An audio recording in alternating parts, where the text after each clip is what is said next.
Buongiorno a tutti e benvenuti a Sveglia Trieste. In questa nuova puntata avremo ospiti in studio il consigliere regionale Carlo Grilli e il consigliere comunale di Muggia Maurizio Fogar. Quindi se vorrete dialogare con loro potrete farlo chiamandoci in diretta per fare le vostre segnalazioni oppure scrivendoci una mail. Allora andiamo subito a cominciare, avremo naturalmente anche collegamenti esterni anche quest'oggi. Dicevo, andiamo a cominciare con come facciamo di solito con la pagina dell'Osmer ARPA per il meteo che riguarda la nostra regione da qui alla fine settimana. Allora, correnti da sud-ovest, questa è la situazione generale, molto umide e miti per il periodo interesseranno la regione fino a giovedì mattina. Venerdì mattina arriverà invece un fronte freddo da nord che ripristinerà una situazione invernale con neve fino a quote basse. Nel weekend affluirà aria decisamente secca da nord-est. Quindi oggi, giovedì 18 gennaio, di notte fino al mattino precipitazioni da moderate ad ovest ad abbondanti a est, con quota neve sui 1000 metri in Carnia verso il Cadore e 1500 sulle Giulie. In mattinata residue precipitazioni a est, poi vi sarà un relativo miglioramento con cielo che rimarrà coperto a est, nuvoloso con qualche schiarita a ovest sulle Alpi. Possibili anche foschie, specie la sera. Questo è il quadro meteo di oggi, vediamo quello di domani. Nella notte al mattino cielo coperto con precipitazioni in genere moderate e quota neve che si abbasserà rapidamente. Soffierà vento sostenuto e freddo da nord-est, bora anche forte sulla costa. Dal pomeriggio le precipitazioni cesseranno ma il cielo rimarrà coperto con vento freddo, specie in quota e anche sul Carso dove potrebbe temporaneamente nevicare a metà giornata. Le temperature minime si avranno in tarda serata, le massime di primo mattino. Per la giornata di sabato 20 gennaio, in avvicinamento appunto il weekend, cielo sereno con aria tersa, sulla costa soffierà bora moderata e piuttosto fredda, vento da nord-est freddo in quota. Questo è il quadro meteo che ci offre l'Osmer ARPA regionale. Allora andiamo a vedere la prima pagina del Piccolo che apre con il resoconto di cui vi abbiamo parlato anche noi ieri del porto. Porto boom di occupati, addetti totali verso quota 15.000. Ad Agostino significativo il dato del 2021, c'era la pandemia. Il report illustrato dall'Authority di Trieste, Monfalcone, il sistema portuale dell'Adriatico orientale, dà lavoro diretto e indiretto a 15.000 persone, superando i 4 miliardi di valore della produzione, più 20% in 5 anni, e introiti fiscali nelle casse pubbliche pari a 756 milioni di euro. Sono i dati salienti del report dell'Agenzia Imprenditoriale Operatori Marittimi che ha aggiornato le proprie stime a 5 anni dalla precedente indagine sulle ricadute economico-sociali degli scali di Trieste e Monfalcone, i cui risultati escono notevolmente rafforzati. Naturalmente vengono analizzate anche le incognite dal conflitto nel Mar Rosso. Non siamo una città-stato, esordisce Roberto Morelli per quanto riguarda il commento, ma c'è anche il commento di Francesco Morosini, la Germania è un gigante malconcio invece che riguarda l'economia in quel paese. La Regione cerca impiegati, concorsi per 500, una scuola di formazione sulla pubblica amministrazione in Friuli Venezia Giulia, una realtà inedita nel panorama nazionale. Poi ancora l'Italia prolunga fino al 19 giugno i controlli alle frontiere, ne abbiamo parlato anche noi ieri intervistando l'assessore regionale Pierpaolo Roberti. Poi vandalizzate 3 auto della RAI vicino alla foiba in Slovenia. 3 veicoli di una troupe RAI inviata in Slovenia sono stati danneggiati da mani ignote nei pressi della caverna di Vilenica durante alcune riprese per un servizio sulle vittime delle foibe. La mappa dei siti abbandonati da rilanciare, lo vediamo qui, l'elenco stilato dall'Ordine degli Architetti di Trieste. Ancora contratto a chiamata per aziende alimentari e panificatori, e da Trieste a Muggia il raid del ladro ciclista Magro il bottino. Andremo a vedere anche questo. Ma ci sono anche naturalmente le notizie da Varsila in primo piano, via libera alla proroga proroga per 6 mesi della solidarietà, una buona notizia, e poi arriva lo champagne alcol free prodotto con l'aceto del Collio. Allora, noi abbiamo realizzato ieri con il nostro Umberto Bosazzi proprio un servizio sul report illustrato dall'autorità portuale di Trieste Monfalcone sui dati del porto. Abbiamo intervistato anche Zeno D'Agostino sulla questione anche delle difficoltà che potrebbero e stanno già arrivando dal conflitto e dalla situazione particolarmente tesa nel Mar Rosso. Rivediamo il servizio. Il valore aggiunto di questo porto, l'abbiamo sempre detto, è il fatto di essere un porto multiprodotto. Quindi se voi oggi guardate fuori dalla finestra, vi vedete il Ro-Ro, vedete le petroliere, c'è anche una nave portacontainer bella grande di CMA, ecco, quindi il porto, o perlomeno quello che si va ad interrompere, è una certa catena logistica che però è diciamo la spina dorsale della globalizzazione, cioè quella container. E quindi comunque una delle parti su cui il porto stava investendo di più. Era inevitabile che la conferenza stampa indetta in Torre del Lloyd per presentare uno studio sull'impatto degli scali di Trieste e Monfalcone sull'economia del territorio in termini di occupazione, valore della produzione e fiscalità comprendesse, se non altro in un dialogo a latere con i giornalisti, un'analisi di quanto sta accadendo lungo il canale di Suez. E quello che sta succedendo sul canale di Suez sta impattando con fondamentalmente il container e chiaramente con le relazioni con il Far East. Poi c'è da dire un'altra cosa, forse qualche armatore sta passando senza problemi, qualcun altro no, e poi sembra appunto che alcune tipologie di prodotti passino senza aver problemi. Dalle parole del Presidente si capisce che tutto è da valutare dando uno sguardo al futuro. Se considerate che abbiamo in corso il potenziamento del molo settimo, l'allungamento del molo settimo, l'idea del molo ottavo, quindi è chiaro che comunque le relazioni deep sea di questo porto a livello container sono comunque uno dei filoni più importanti su cui stiamo investendo. Restano in ogni caso i numeri, che come lui stesso ha dichiarato il numero 1 della Torre del Lloyd non si sarebbe immaginato anni fa, stante anche il fatto che si tratta di dati raccolti durante il periodo pandemico. Dunque l'occupazione complessiva fra Trieste e Monfalcone al 2021 si è attestata su un totale di 14.777 unità, 11.867 su Trieste. Fra il 2017 e il 2021 il settore dei terminal ha visto una crescita dei posti di lavoro pari al 40%.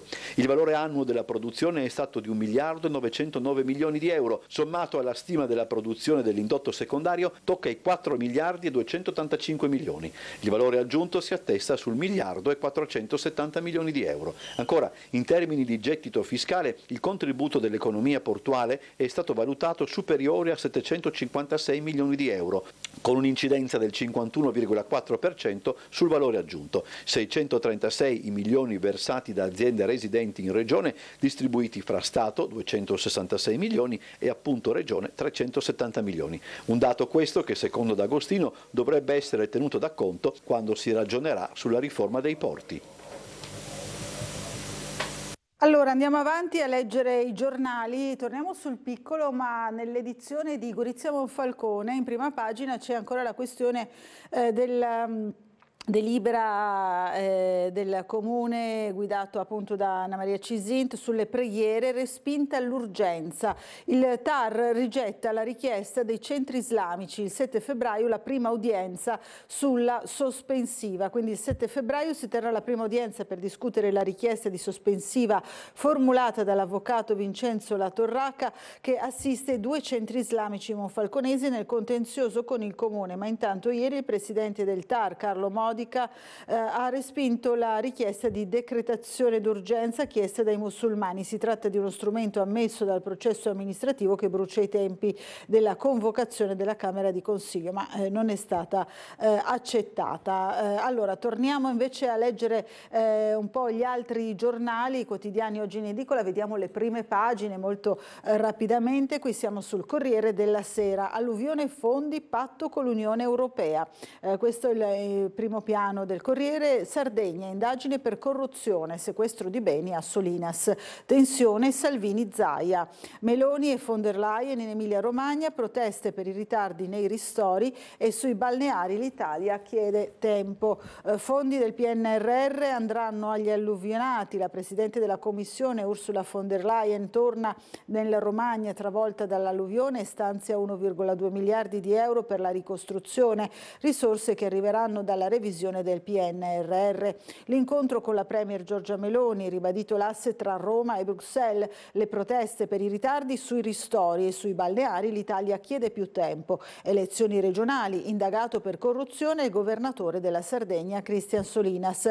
Legge sul fine vita in Veneto, Matteo Salvini avrei votato no. Questa è la notizia di cui ci siamo occupati anche noi ieri nell'approfondimento dopo il telegiornale.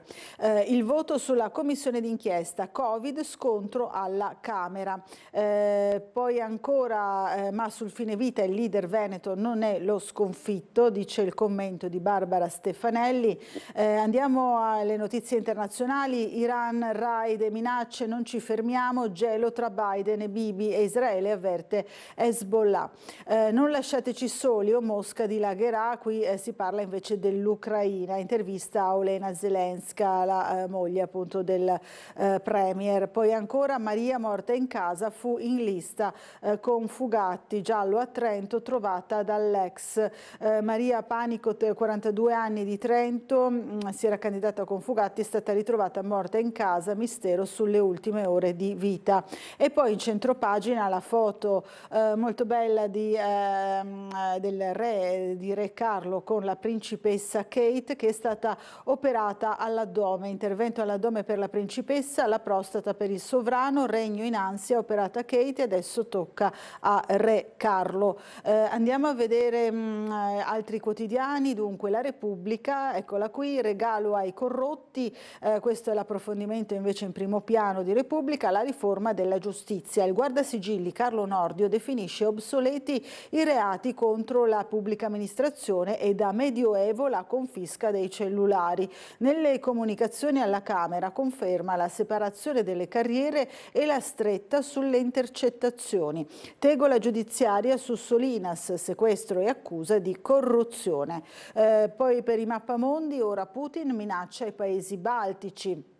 Il trionfo di Donald Trump ai caucus dell'Iowa ha ringalluzzito Vladimir Putin. Nel confronto con i sindaci russi in TV, la vittoria del tycoon al primo round delle primarie era stata appena proclamata, che già il leader del Cremlino parlava di precedenti elezioni truccate negli USA.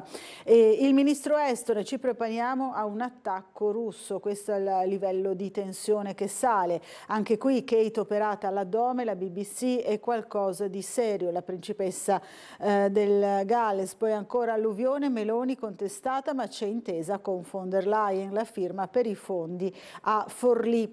Andiamo a vedere La Stampa, le navi italiane nel Mar Rosso, la guerra si allarga, l'Iran bombarda anche il Pakistan, sovranità violata, risponderemo. A parte la missione europea Aspis per difendere i cargo dagli Houthi italiani, riferiremo in Parlamento. Il nome Aspis, in greco scudo, dà il senso della missione europea, protezione delle navi nel mirino appunto degli Houthi, ribelli yemeniti, al soldo dell'Iran.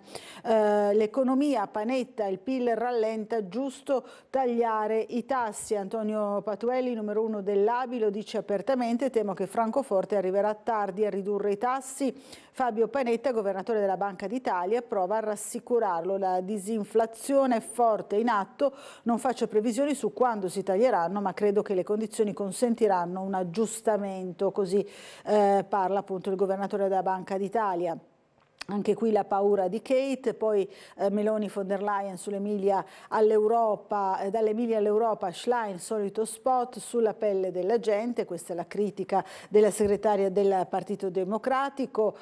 Giochi di fuoco in Medio Oriente, l'analisi è tutto sulla Stampa. Trovate oggi anche la riforma della giustizia, l'attacco di Nordio svilisce la giustizia. Poi ancora andiamo a vedere altri quotidiani. Libero, la rivolta dei somari, questo invece è il titolo che è stato scelto dal quotidiano Libero. Ecofessi e compagni, a Roma papà in trincea contro il 5 in condotta a chi occupa i licei. A Milano e Torino ragazzi in piazza per il diritto a imbrattare i monumenti, ma la Camera vara la stretta.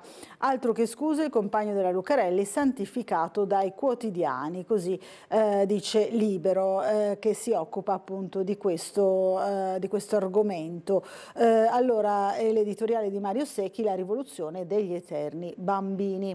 Andiamo a vedere ancora il Fatto Quotidiano che, come c'era da aspettarsi, si occupa molto della riforma della giustizia. Nordio cura il febbrone abolendo il termometro. Italia in fondo alla classifica ONU, cambiamo i criteri. Così così scrive il Fatto Quotidiano. Reati contro la pubblica amministrazione obsoleti, il ministro straparla su intercettazioni e corruzione, sì a nuovi bavagli. Intanto c'è il boom di interdittive per mafia, 4/5 nella pubblica, 4/5 nella pubblica amministrazione. Ancora vediamo corruzione, sequestrati 350.000 euro a Solinas, il governatore appunto della Sardegna. Ancora il tempo per dare uno sguardo al domani, eccolo qui, il governo punta sulle privatizzazioni ma intanto si compra Ilva e Rete Team. Giorgetti a Davos conferma le anticipazioni di domani, gli investitori sono interessati al nostro piano per recuperare 20 miliardi sul mercato, anche quote di Poste, Ferrovie e Monte dei Paschi di Siena, ma per ora si continua a investire. Ieri Meloni e von der Leyen insieme in Emilia, ecco il patto della Piadina su PNRR e alluvione, così viene definito insomma il patto della Piadina. La guerra senza obiettivi spacca Israele, il gabinetto di Netanyahu sempre più diviso, Blinken rilancia lo Stato palestinese, no di Hamas. Questa è la situazione raccontata invece dal domani. Torniamo sul piccolo, torniamo a vedere le notizie di casa nostra, della nostra regione. Qui vediamo fotografato l'assessore Roberti. Pubblico da rilanciare, scuola di formazione, 500 nuove assunzioni. La carenza di personale interessa anche i comuni, via ai concorsi e a una campagna promozionale tesa ad avvicinare i potenziali candidati. Questo è un servizio di cui ci siamo occupati anche noi ieri, appunto, che riguarda proprio i concorsi pubblici e l'appeal che si vuole dare insomma a questi lavori nella pubblica amministrazione. Allora vediamo insieme il nostro servizio. La Regione ha presentato una campagna di comunicazione per attrarre nuovi lavoratori nella pubblica amministrazione, che parte dai dati raccolti da un'indagine tra la popolazione e che ha evidenziato come i cittadini siano poco propensi a partecipare a concorsi pubblici perché, tra le varie motivazioni, pensano ci siano basse prospettive di carriera e scarsa valorizzazione delle competenze. È solo l'inizio di una più ampia campagna di comunicazione che vuole avvicinare le pubbliche amministrazioni ai lavoratori per far capire che ci sono opportunità professionali che possono rappresentare un trampolino per una professione con vantaggi dal punto di vista remunerativo e non solo. Una professione che dà anche la possibilità di avere un impatto significativo sul territorio regionale, portando a termine progetti per la comunità del Friuli Venezia Giulia. Costruiamo insieme il futuro, questo è il titolo della campagna, inizierà con la promozione di alcuni concorsi in partenza domani, mirati soprattutto al reperimento di architetti, ingegneri, geometri e periti edili, concorsi rivolti anche a persone con diplomi di maturità tecnica nei settori delle costruzioni, della meccanica e dell'elettronica. Sono stati banditi 40 posti per profili tecnici, 20 D e 20 C, poi al netto ovviamente degli scorrimenti delle graduatorie. È una campagna dai toni assolutamente colloquiali che vuole porre l'amministrazione al pari livello dei cittadini. Nella conferenza stampa è stato ricordato che dal 2023 sono stati stipulati 500 contratti di assunzione in regione, sia figure amministrative sia tecniche, e che l'obiettivo è di acquisirne altrettante nel 2024. Tra gli intenti futuri anche la creazione di una scuola di formazione per la pubblica amministrazione, che potrebbe essere la prima nel suo genere in Italia da affiancare a diverse operazioni di reclutamento. vogliamo portarci al passo con i tempi, quindi con la creazione di una scuola che abbia la possibilità di dialogare con le istituzioni scolastiche e universitarie, quindi con le scuole superiori e con le università, andare a prendersi quei ragazzi che hanno intenzione di provare un percorso nella pubblica amministrazione, formarli per consentirli poi di arrivare alla fine del percorso di studi con un concorso che le permetta loro di entrare stabilmente nelle pubbliche amministrazioni. Allora, queste sono le parole dell'assessore. Torniamo a leggere i giornali, torniamo ancora sul piccolo per vedere una notizia di cronaca. Istria, vandalizzate auto della Troupe Rai vicino a una foiba. I 3 veicoli erano parcheggiati mentre il gruppo di Andrea Romoli, inviato del TG2, stava realizzando delle riprese per uno speciale. 3 veicoli di una Troupe Rai inviata in Slovenia sono stati danneggiati da mani ignote nei pressi della caverna di Vilenica, in località Podpez, dove l'altro pomeriggio giornalisti e cameraman erano impegnati a realizzare alcune riprese per un servizio sulle vittime delle foibe. Unanime la condanna dell'accaduto. Il giornalista, il collega Andrea Romoli, dice: dalla stretta di mano tra Mattarella e Pahor non si torna indietro. Florida, inaccettabili atti intimidatori, Roiz chi tenta di minacciare legato al passato, Semolic vergognoso, insomma unanime la condanna di questo gesto. Poi andiamo ancora alla proroga della decisione del Viminale di lasciare i controlli ai confini ancora fino a giugno. Allora altri 5 mesi di controlli ai confini, Piantedosi, rischio terrorismo e rotta balcanica, valichi di frontiera con la Slovenia presidiati fino al 19 giugno. Questa è la notizia che vi abbiamo dato anche noi ieri, anche commentata con l'intervista all'assessore Pierpaolo Roberti realizzata dal nostro Gianluca Paladin, che anche lui insomma ha condiviso questa scelta del Viminale di prorogare ancora i controlli, e poi ha parlato anche della questione degli hotspot. Vediamo il servizio. Avanti con i controlli ai confini, tra l'altro episodio dell'altro giorno al Silos è scoppiato l'incendio, abbiamo capito che poteva succedere, insomma il punto della situazione sulla gestione della rotta balcanica e i controlli ai confini, insomma cosa si attende anche per il futuro? Mi attendo che quei controlli continuino, non soltanto c'è stato un elevato numero di respingimenti e quindi un controllo costante sull'ingresso in Friuli Venezia Giulia in territorio italiano, ma dall'altra la crisi internazionale non è minimamente passata, anzi purtroppo si sta allargando sempre di più e c'è il pericolo serio che quel conflitto si allarghi. Dall'altro, assieme ai respingimenti, c'è anche un controllo maggiore, capillare per quanto riguarda i trafficanti di esseri umani, che vanno puniti severamente, e gli arresti, di arresti ce ne sono stati tanti in questo periodo, quindi l'auspicio è che continui fino a quando ce ne sarà ovviamente bisogno. Poi è chiaro che nel momento in cui la situazione dovesse normalizzarsi, tutti noi speriamo che ci sia una libera circolazione tra Italia e Slovenia, come ormai ci eravamo abituati. Di hotspot non si parla più? È una valutazione che spetta il governo, sappiamo che sono strutture governative decise da un commissario che, come sapete, è stato in Friuli Venezia Giulia, a Trieste soltanto la settimana scorsa, e con la quale abbiamo avuto un incontro, si è parlato un po' di tutto, quindi vedremo quali saranno le decisioni che matureranno da parte del commissario, e ovviamente in quel caso prima di ogni decisione auspichiamo ci sarà, ma siamo certi che lo sarà, un confronto con l'amministrazione regionale.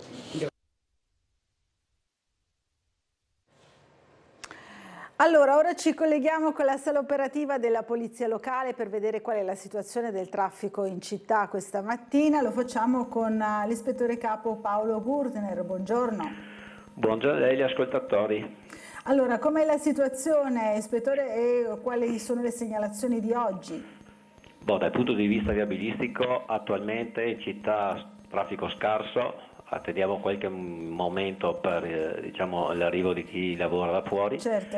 Per quanto riguarda le segnalazioni, volevo sempre far presente che a seguito dei lavori di rifacimento della galleria Catinara Seconda sulla vecchia camionabile, per capirsi, 202 dir specificatamente, nella località di Catinara, svincolo Catinara, così chiamato Rampa Castelliere, e chiusa la rampa che dalla Galleria Carso può dare la possibilità di ritornare sulla vecchia 202 per poi proseguire in via Carnaro. Pertanto sia da Catinara che da chi arriva dall'altipiano, chi arriva dall'altipiano è consigliabile uscire a area di ricerca per poi proseguire sulla vecchia 202 se ha necessità di raggiungere il vecchio palazzetto o via Brigata Casale, per capirsi.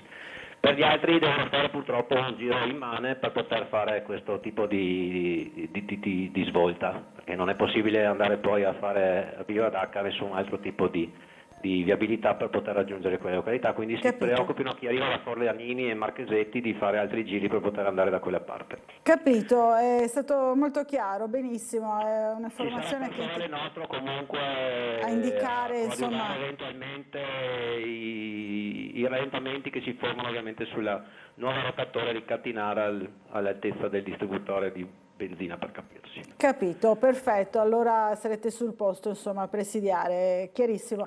Grazie delle informazioni e auguriamo a lei e ai suoi colleghi buon lavoro e buona giornata. Saluto a tutti quanti. Allora, noi andiamo avanti, abbiamo parlato appunto dei controlli, degli altri 5 mesi di controlli ai confini, ma torniamo ancora sempre sul piccolo per parlare della Varsila. È stata raggiunta l'intesa, la società ci ripensa e firma l'accordo, prorogata la solidarietà fino al 30 giugno. Qui vediamo l'incontro e alcune manifestazioni più o meno recenti, insomma, che avevano il compito di sostenere i lavoratori. Il ministro Urso, straordinario lavoro di squadra, così ripenseremo il futuro del territorio triestino, poi ancora i sindacati, azienda dall'atteggiamento altalenante, ma siamo soddisfatti, ora avanti con il percorso con Ansaldo. E noi ieri abbiamo realizzato un servizio sentendo proprio anche i sindacati al termine dell'incontro che si è svolto in modalità da remoto per la brevità del preavviso di convocazione, perché era stato proprio lo stesso ministro Adolfo Urso la sera prima a incontrare il numero 2 della Varsila del finlandese e a convocare appunto questo incontro per la ritrovata possibilità di un'intesa che poi si è concretizzata. Allora rivediamo insieme il nostro servizio. Varsila ci ripensa e firma l'accordo. Prolungato di 6 mesi fino al 30 giugno il contratto di solidarietà per i quasi 300 lavoratori della produzione di Bagnoli. L'intesa è stata raggiunta dopo il fallimento clamoroso dell'ultimo tavolo a Roma durante l'incontro convocato dal ministro delle imprese Urso e svoltosi oggi alle 11:30 da remoto, alla presenza dello stesso ministro e della sottosegretaria Bergamotto, dell'azienda con il vicepresidente Holm e la D del ramo italiano Cafagna e naturalmente in Regione, Confindustria Alto Adriatico e tutte le sigle sindacali dei metalmeccanici. Un sospiro di sollievo per i lavoratori che vengono messi in sicurezza durante la stesura dell'accordo di programma necessario all'ingresso in campo di altri soggetti per la reindustrializzazione del sito, in primis Ansaldo Energia, che era presente oggi al tavolo. Dobbiamo cercare di attirare altri imprenditori, come stesso anche dichiarato l'amministratore delegato di Ansaldo, che ben volentieri partnership insieme ad altri soggetti che siano interessati, che in questo momento sicuramente rispetto a situazioni di stallo e di difficoltà magari potrebbero guardare con miglior modo il sito Trieste per anche le sue caratteristiche. Soddisfatti i sindacati che con tutta probabilità sospenderanno la manifestazione prevista per il prossimo 3 febbraio. Adesso attenzione alle prossime tappe, il 22 gennaio al tavolo sull'accordo di programma, e l'impegno con questo accordo è che un primo monitoraggio della situazione sarà da effettuare entro il 28 di febbraio, quindi insomma ci sarà un primo punto di valutazione di come sta andando avanti il percorso, che adesso insomma avremo 6 mesi davanti sui quali si potrà lavorare con più serenità rispetto alla situazione che si era determinata. Ora va estesa anche la solidarietà per i prossimi 6 mesi, in modo da garantire comunque il tempo necessario che servirà ai nuovi attori per creare all'interno dell'accordo di programma un piano industriale che spero venga presentato anche alle parti sociali il prima possibile, in modo da ricominciare questo processo di reindustrializzazione e far tornare finalmente al lavoro i lavoratori. Allora, queste le notizie da Varsila, ancora il tempo per vedere che ieri abbiamo dato la notizia, il neopresidente regionale di Confcommercio Gianluca Madriz elenca le sue priorità, i distretti del commercio e l'occasione di Gorizia 2025, Nova Gorizia naturalmente, digitalizzazione nei negozi per battere la concorrenza dell'online, un'altra delle sue ricette per all'avvio del suo incarico come presidente regionale di Confcommercio. Ottimi rapporti con la regione, continueremo su questa strada, dice il neoeletto presidente. Allora ci fermiamo per una breve pausa pubblicitaria, ci rivediamo subito dopo ancora con la nostra rassegna stampa, fra pochissimo.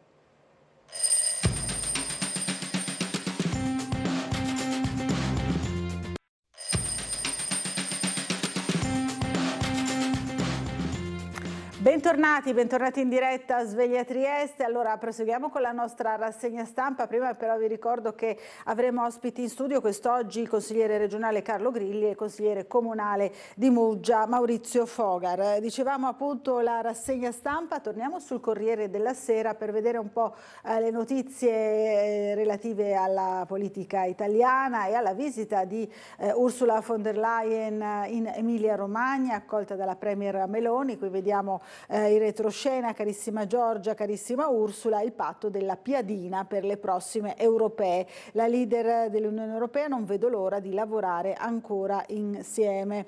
Una sponda con Bruxelles per escludere i sovranisti, la nota di Massimo Franco. Andiamo ancora sempre sul Corriere per la politica in Italia. Il centrodestra in primo piano, Zaia sotto il fuoco amico, Salvini fine vita, io contrario, e Fratelli d'Italia punta il dito. Nel PD Zani interviene sulla consigliera che si è astenuta e fuori dalla linea. Il Consiglio regionale Veneto ha votato, hanno vinto i no, dal mio punto di vista avrei votato anch'io in quel senso lì. È netta di prima mattina la posizione espressa da Matteo Salvini dopo la bocciatura della legge sul fine vita. Il problema però è che a questa svolta aveva lavorato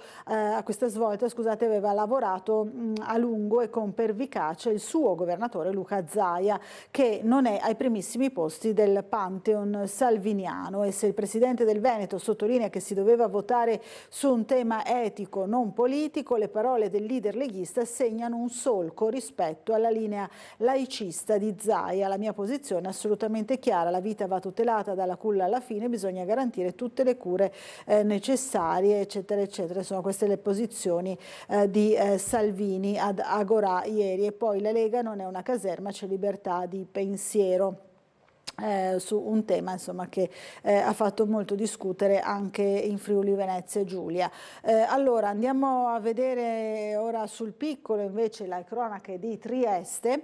La Trieste dimenticata, aree da recuperare grandi quasi come Porto Vecchio. L'Ordine degli Architetti ha lanciato un concorso di idee per 7 punti del territorio. Esistono spazi di alto potenziale, possono innescare una rinascita per quanto riguarda lo sviluppo urbano. Davvero molto interessante questa mappa di luoghi particolari ma abbandonati da rilanciare secondo appunto l'Ordine degli Architetti. Tutte assommate coprono un'area quasi pari a quella del Porto Vecchio, esordisce appunto Giovanni Tomasin sul piccolo, e qui le vediamo anche sulla mappa, sulla cartina di Trieste, le vedremo fra poco anche in fotografia. Allora l'iniziativa fa parte del programma legato al centenario dell'associazione appunto dell'Ordine degli Architetti. I progetti finiranno su dei manifesti che saranno poi affissi in città. Le periferie hanno bisogno di attenzione e manutenzione costanti nel tempo. Questo è un altro passaggio. L'intervista alla Presidente degli Architetti Bloccari, usare meno l'auto, tanto patrimonio inutilizzato ma si continua a costruire, dice la Presidente appunto dell'Ordine. Poi ancora vediamo i luoghi. Allora qui vediamo Porto Vecchio, praticamente in realtà l'ingresso, quindi la piazza Libertà verso l'antico scalo, Largo Santos per intenderci, l'area su cui sorgeva la Tripkovic, questo è il numero 7. Vediamo ancora il numero 1 invece l'ex centrale Enel di Opicina. Ancora il gasometro del Broletto al numero 2, il terzo è la mensa del Kırda, ce ne siamo occupati noi in una puntata scorsa di Sveglia Trieste, poi ancora il mercato ortofrutticolo a Campo Marzio al numero 4, il 5 è l'ex Irfop di Valmaura, eccolo qui, e poi Duca degli Abruzzi sulle rive, questo slargo diciamo su piazza Duca degli Abruzzi si affacciano Capitanerie di Porto, Teatro Miela, uffici della Regione, sede della Direzione delle Generali, il Palazzo Aldes progettato da Arduino Berlam è sede delle Generali e quindi è un luogo particolarmente significativo anche questo, però poco forse valorizzato. Insomma, questi 7 punti individuati dagli architetti. Noi invece ieri con il sindaco Roberto Di Piazza abbiamo parlato del Palazzo Gopčević, della trattativa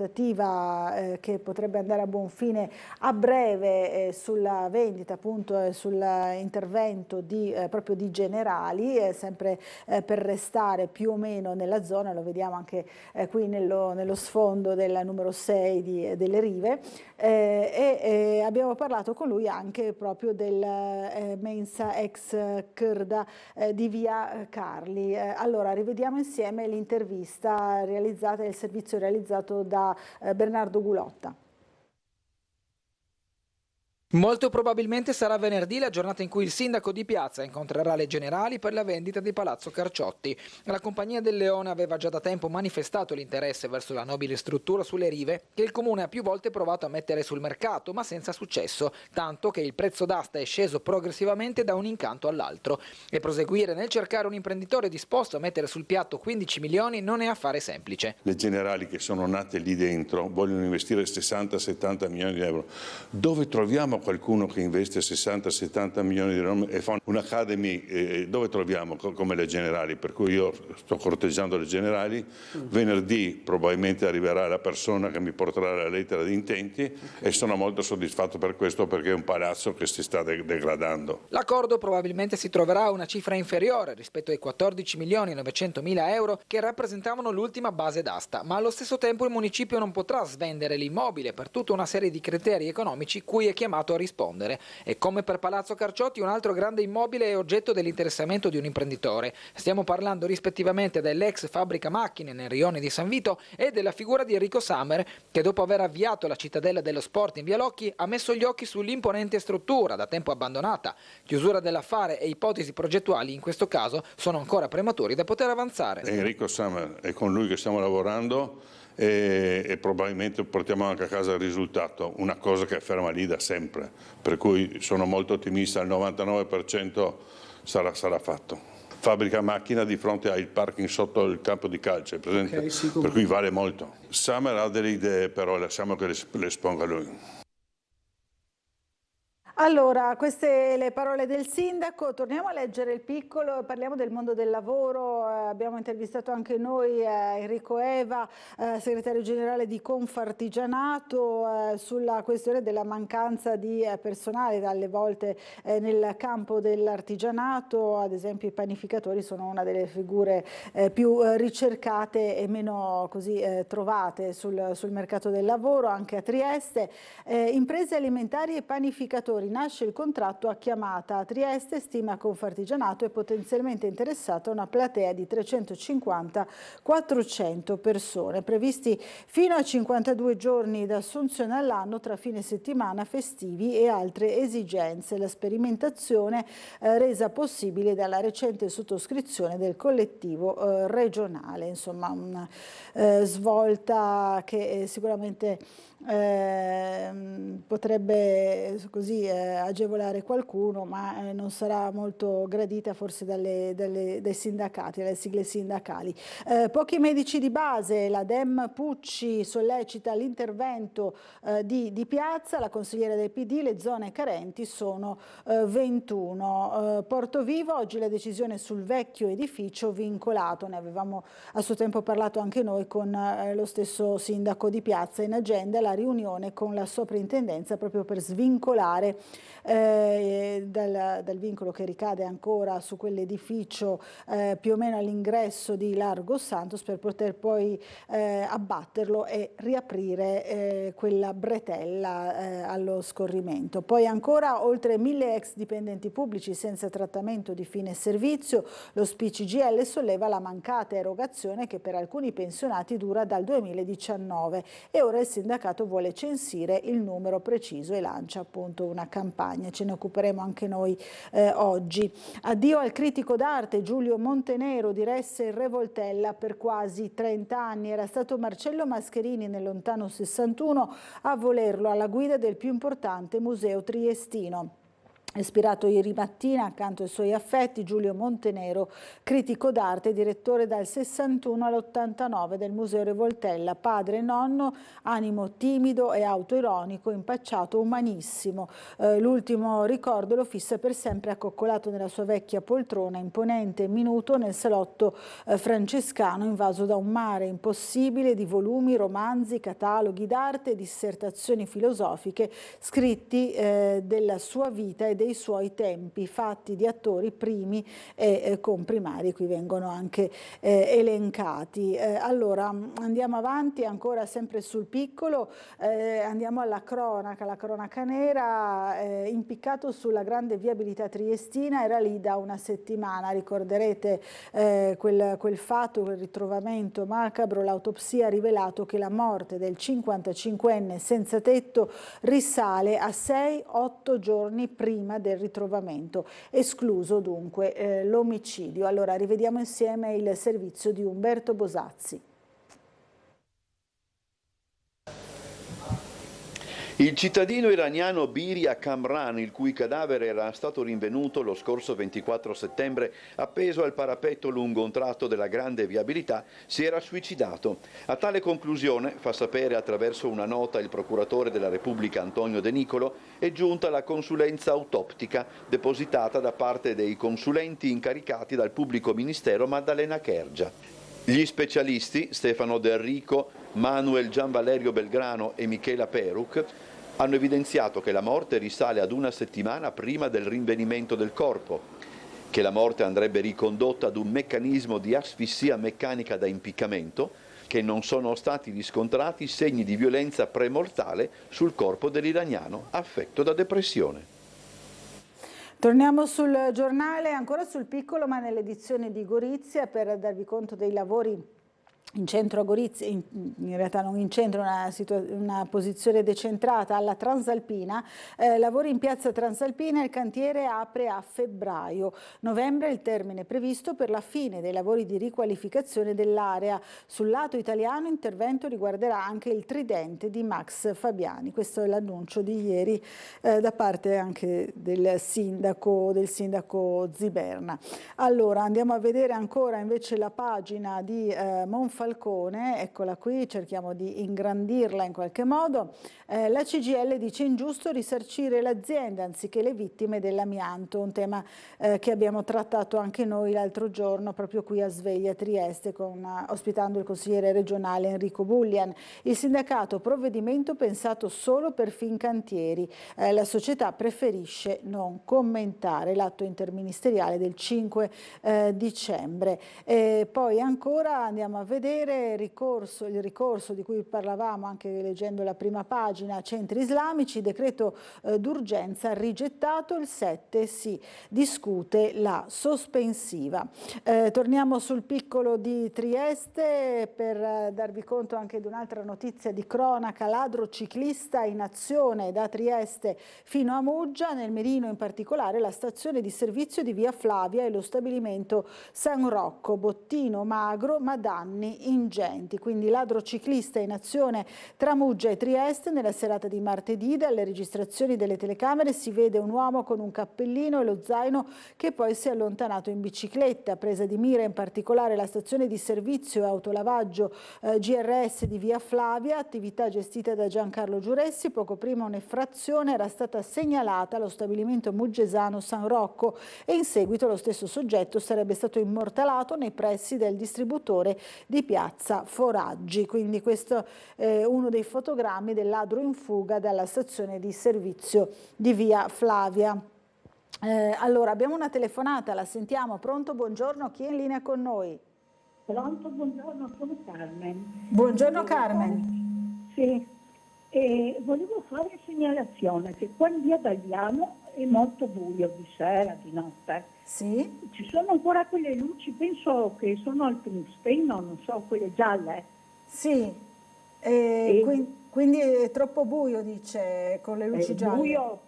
È buio pesto proprio. In via del Galliano. Dopo d'estate ci sono anche gli alberi.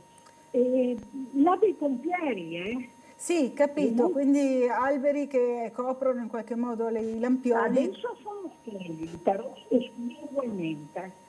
E poi ci sono anche molti piedi che non sono tanto bene più.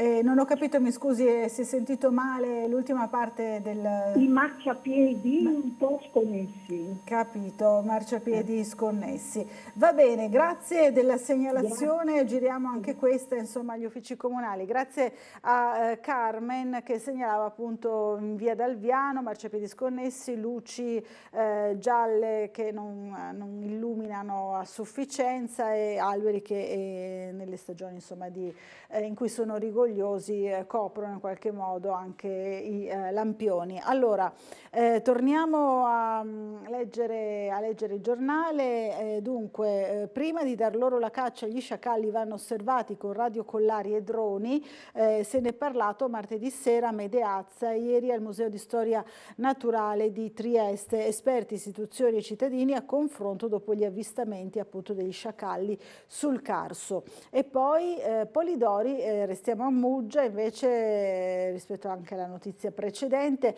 replica a Bussani, regole varate quando era vice sindaco e soprattutto a Fogar, si dimette 3 giorni prima della scadenza. Se nessuno vuole guidarla allora non ci sarà alcuna commissione trasparenza, lo ha detto anche a noi il sindaco di Muggia Paolo Polidori ieri in un'intervista che faceva a seguito proprio alle accuse lanciate in una conferenza stampa da Maurizio Fogar, che ricordo sarà nostro ospite più tardi alla nostra trasmissione, e da altri esponenti del centro-sinistra in Consiglio Comunale a Muggia. Vediamo se riusciamo a farvi rivedere il servizio che raccoglie proprio la replica del sindaco di Muggia Paolo Polidori. Non vedo ancora pronto il servizio, allora andiamo ancora avanti, poi cercheremo di farvi rivedere questo servizio. No, non lo vedo ancora. Andiamo alle pagine regionali, del quotidiano Il Piccolo. Dunque, ancora un attimo di pazienza. Qui siamo sull'economia, qui c'è il resoconto appunto di Varsila che vi abbiamo dato prima e le buone notizie, ma ecco qui accordo fatto per Piombino, via libera a Metinvest. Danieli. Dopo il no del Friuli Venezia Giulia parte in Toscana la mega acciaieria green da oltre 2 miliardi. Ieri a Roma la firma del protocollo d'intesa, tra 4 mesi invece l'ok definitivo. Invece si parla anche qui di spalla della crisi Electrolux, 190 esuberi a Porcia in provincia di Pordenone. A 3 mesi dall'ufficializzazione della nuova riorganizzazione a livello mondiale di Electrolux, che porta con sé 3.000 esuberi, la multinazionale dell'elettrodomestico ha ufficializzato i numeri della ristrutturazione nei suoi 5 stabilimenti in Italia, dove lavorano circa 4.700 addetti. E le eccedenze nel nostro paese riguardano 199 operai e 174 impiegati per un totale di 373 addetti. L'8% degli occupati di questi 190 lavorano nello stabilimento di Porcia che produce lavatrici. Nello stabilimento invece di Susegana, in provincia di Treviso, la multinazionale svedese ha individuato la presenza di altri 46 dipendenti in esubero. Allora, rivediamo insieme il servizio riguardo la querela sulla commissione trasparenza al comune di Muggia. Dopo l'annuncio del consigliere di Muggia Maurizio Fogar di imminenti dimissioni da presidente della Commissione Trasparenza, parla il sindaco Polidori e lo fa mantenendo toni molto accesi in replica al consigliere d'opposizione. Primo punto contestato: inutile appellarsi alla regione, dice il sindaco, perché questa si è già espressa dando ragione al primo cittadino. Quello che dice il regolamento della Commissione Trasparenza, su questo la Regione ha risposto e ci ha dato come amministrazione pienamente ragione, al 100% ragione, perché il regolamento del Comune di Muggia sulla trasparenza dice che la Commissione può soltanto occuparsi della regolarità dell'accesso agli atti da parte dei cittadini, punto, e non può essere vista come una commissione d'inchiesta che è prevista in altre parti del regolamento dal regolamento del Consiglio Comunale. Punto secondo, l'utilità di presentare dimissioni quando il giorno 25 la carica andrebbe a scadenza naturale. Polidori sorride in modo sarcastico alla richiesta di Fogar di una commissione lunedì per comunicare tali dimissioni, commissione che Polidori non autorizzerà. È paradossale il fatto che lui convochi tra l'altro una commissione trasparenza il prossimo lunedì per dire che si dimette. Allora, a 2 giorni dalla scadenza non si fanno conferenze stampa dove uno si dice mi dimetto. Le dimissioni le può dare tranquillamente per iscritto al sottoscritto, comunque alle strutture del comune, dicendo mi dimetto, anche se 2 giorni prima. Io sicuramente non gli darò il benestare, anche perché ci sono soldi pubblici di mezzo. Punto terzo, Fogar aveva parlato di comportamento illegale, il sindaco replica. Per quanto riguarda il mio comportamento presunto illegale, e su questo approfondiremo in altre sedi questa questione e queste sue dichiarazioni. Ultimo punto, Polidori se la prende anche con il Partito Democratico. Vedere un'opposizione che si sta assolutamente fogarizzando, perché questo, permettetemi questa battuta, su posizioni assolutamente false e inconsistenti, nel momento in cui una parte politica, che è quella del consigliere Bussani, è quella che ha fatto il regolamento sulla trasparenza, che non è stato modificato, permettetemi che la presenza di Bussani sicuramente in quella conferenza stampa non ci sta. E sentiremo nuovamente poi questa polemica nelle parole appunto di Maurizio Fogar, che sarà in onda con noi dalle 9 alle 10, mentre prima ci sarà il consigliere regionale della lista civica per Fedriga Presidente, Carlo Grilli. Allora andiamo a vedere ancora l'analisi delle difficoltà che può avere il porto di Trieste in seguito alla crisi di Suez, la crisi nel Mar Rosso. Anche Trieste rischia, ma può sfruttare bene i traffici mediterranei. Lo dice Sergio Bologna, il presidente AIOM, che usa 2 parole chiave, rischio e resilienza, per descrivere la situazione del porto di Trieste esposto alla crisi in atto nel Mar Rosso, ma capace di dimostrare gran capacità di tenuta davanti agli shock ripetuti degli ultimi anni. Gli si domanda che impatto potrà avere la crisi di Suez su Trieste. Il modello di sviluppo del traffico container, risposta, ha iniziato a cambiare prima della guerra in Israele. La Cina esporta meno di prima e sale la tensione fra Occidente e Oriente. L'effetto è una totale riconfigurazione accelerata da quanto accade a Suez. Trieste ha avuto un ruolo fondamentale nella costruzione del canale attraverso il barone Revoltella e ora vive un grande interrogativo, una situazione di rischio, ma un porto compete non solo per localizzazione geografica, il sistema dei collegamenti terrestri è fondamentale e su questo Trieste è molto forte.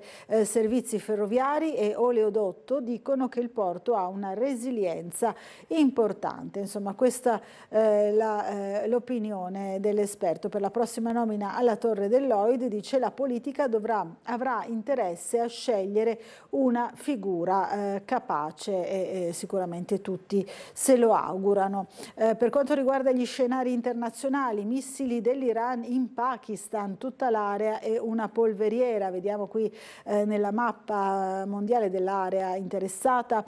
Tra le vittime anche 2 bambini. Per le autorità iraniane l'attacco sarebbe servito per annientare un gruppo di terroristi. Pechino chiede moderazione. Allora c'è un'altra telefonata, la sentiamo. Pronto, buongiorno, chi è in linea con noi?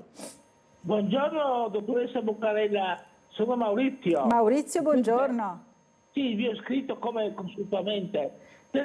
Volevo dire, cercando di essere sintetico, rispetto anche io mi sono basato poi su un articolo anche un po' che c'era l'altro ieri appunto su quello della Sera di Ernesto Galli della Loggia. Allora, poi volevo dire in pratica questo: adesso il nostro paese da anni ormai è in condizioni non buone, diciamo, difficoltà per l'occupazione, per altre cose, per le pensioni. Ecco, vabbè, comunque ecco, quello che si viene fuori, ed anche da questo articolo del Ernesto Galli della Loggia, è che praticamente gli Stati Uniti d'America hanno sempre sostenuto delle spese militari importanti, considerevoli, sgraviandoci noi e altri paesi d'Europa da questo, diciamo, onere economico. E però allo stesso non siamo riusciti a superare la nostra stagnazione che c'è. Adesso voglio andare a essere sintetico, andare fuori al punto. Non vedete cosa sta succedendo? In America stanno votando Trump. Trump è, per dire, un rivoluzionario, potrebbe cambiare totalmente tutto, e noi verremo abbandonati. Questo è un po', no? Questo è il rischio, secondo lei, insomma, questa è la... Adesso veda lei, Volga, chi verrà. Va bene, grazie Maurizio di questa analisi. Andremo a trovare anche l'articolo di cui parla, era sul giornale di ieri però, no? Ci diceva. Allora, grazie al signor Maurizio, noi ci dobbiamo fermare però per una brevissima pausa pubblicitaria e ci rivediamo subito dopo, fra pochissimo.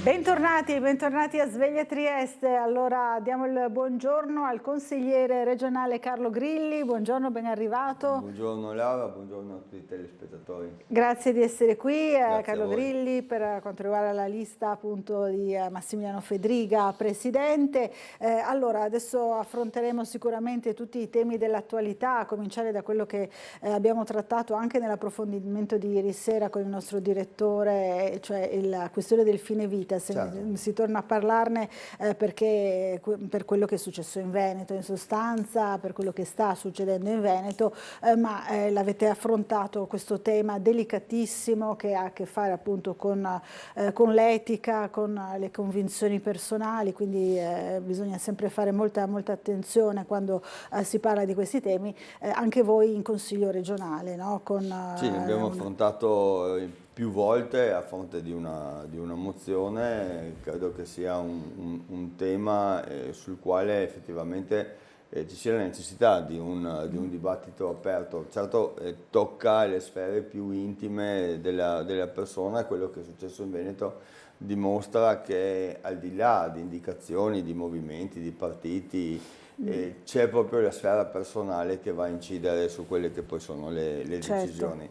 La mia posizione è sempre stata chiara e netta, io ho sempre difeso i valori della vita, di tutte le condizioni della vita, soprattutto di quella più fragile, e credo che la soluzione sia trovare nelle cure palliative, in un contorno non soltanto sanitario, di efficienza, di comunità, perché c'è la parte sanitaria ma anche c'è la parte sociale che deve andare a incontrare, ad abbracciare una famiglia, perché io sempre dico che quando c'è una malattia non colpisce mai soltanto il singolo, ma colpisce tutto il suo contesto familiare, e quindi c'è la necessità che questa famiglia venga abbracciata con tutti gli strumenti necessari, con tutti gli strumenti che oggi la medicina ci mette a disposizione. Sicuramente le cure palliative sono una delle possibili situazioni in cui si può trovare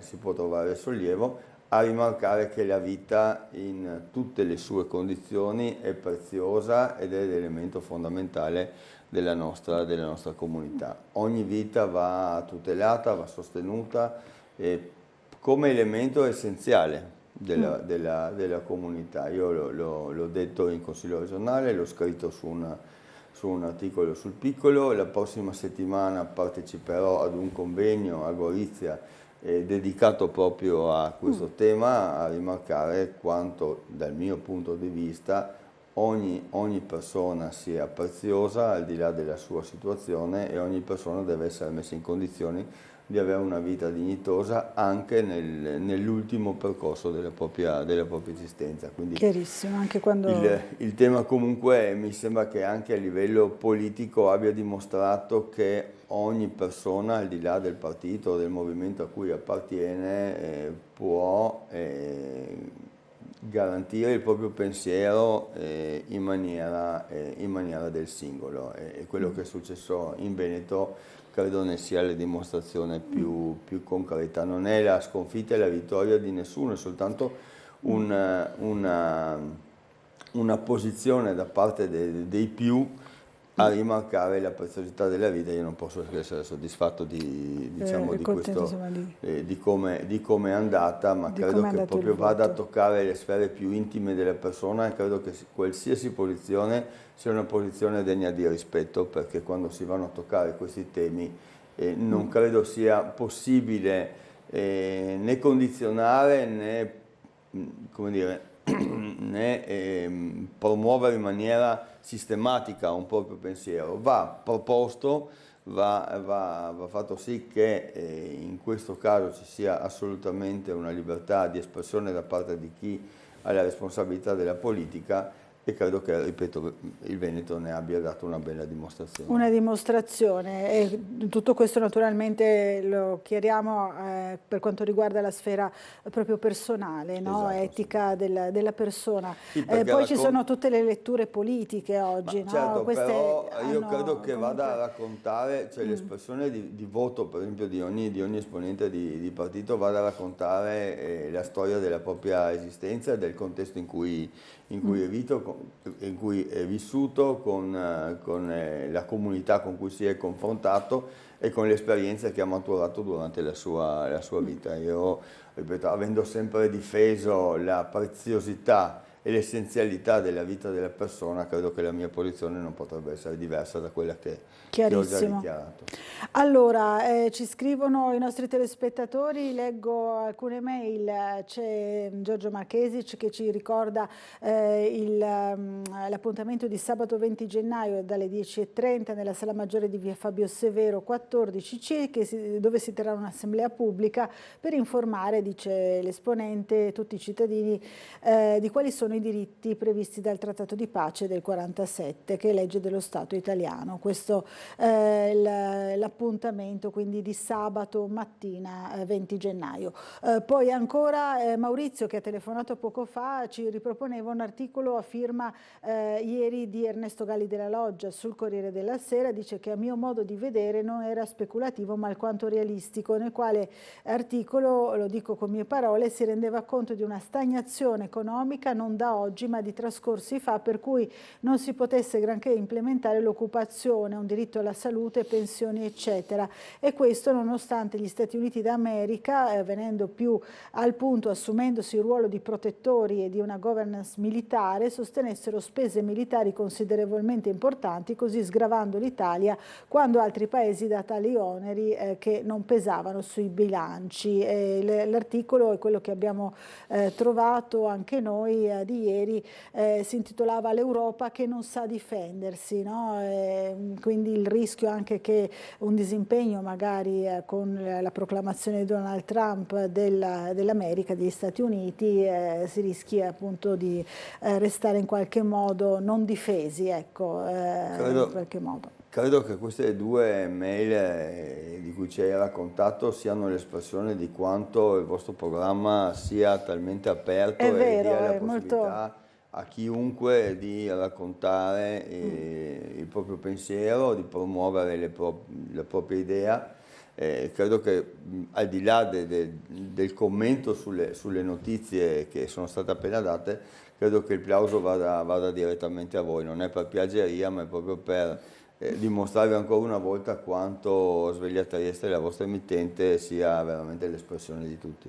C'è il signor Roberto che ci ricorda, ma l'abbiamo fatto anche noi dedicandogli un servizio, che era riportato sul piccolo necrologio della scomparsa di Francesco Ferfoglia, una cara persona, un telespettatore affezionato della nostra trasmissione. Beh, ne parlavamo prima. Francesco era un amico, ma credo sia stato davvero l'espressione della triestinità pura, persona colta, persona a modo, persona a suo modo elegante, ma anche ironico, sempre col dito puntato nell'evidenziare quelle che potevano essere delle idee importanti, e lo ricordo con estremo piacere perché aveva nei miei confronti sempre uno sguardo affettuoso, ma non lesinava magari dal commentare anche in forma critica, anche se sempre con grandissimo garbo, grandissimo rispetto, ma anche con quell'acume tipicamente triestino che fa di ogni idea un viz, e quindi lui era sicuramente uno di quegli esempi della triestinità bella. Della bella triestinità, è vero. Allora, una telefonata, buongiorno, chi è in linea con noi? Buongiorno signora Laura, lei è il suo ospite. Buongiorno. Sono Silva da Monfalcone. Silva da Monfalcone. Volevo parlare riguardo al fine vita. Io sono d'accordissimo di farlo, perché ho assistito mio papà per 9 mesi, che era stato colpito dal mesotelioma lavorando in cantiere, logicamente, è stato operato a Udine, e posso dire anche dal professor Meriti, perché ormai non c'è più, e di conseguenza la ferita non si è più chiusa. Ogni giorno venivano le infermiere a medicarlo, leggo ancora nelle orecchie l'urlo del suo dolore che non riuscivano a calmare in nessuna maniera. La morte poi è stata terribile, la ricerca dell'aria con tutto l'ossigeno che l'avevano messo nell'ospedale di Monfalcone, che era ancora l'ospedale vecchio, il suo corpo si alzava da letto per oltre 1 metro. Se mi era possibile, giuro, lo avrei soffocato con un cuscino, perché poi i medici mi hanno fatto uscire e non essere più presente. Ho suonato quando ha incominciato ad avere questi comportamenti, sono arrivati appena dopo un quarto d'ora, non le dico la sofferenza di una persona di 62 anni. Quindi in questi casi, mi creda, è molto meglio è un atto aiutare di umanità, dice, capito? Esatto. Grazie Silva, intanto insomma un abbraccio su questo episodio che è successo immagino tanti anni fa, no? Però è chiaro che 90, fa ancora male perché l'ospedale vecchio di Monfalcone insomma non c'è più da molto tempo, quindi per questo ho immaginato. Mio papà è morto il 25 aprile del 90. Del 90. E poi mi è morto un cognato di 48 anni, sempre con l'amianto, ma lui sul peritoneo, perché i 3 posti dove si è colpiti è il pericardio, il peritoneo e il mesotelioma. Quello dell'amianto è davvero una piaga terribile che colpisce anche Trieste, però in particolare anche Monfalcone. A 48 anni, lasciando mia sorella con 3 bambini, e gli dico, la morte di lui è avvenuta, è bruttissima, quello che dico soprattutto a quest'ora, è morto soffocato dalle feci che gli uscivano dalla bocca. Ho capito, mamma mia.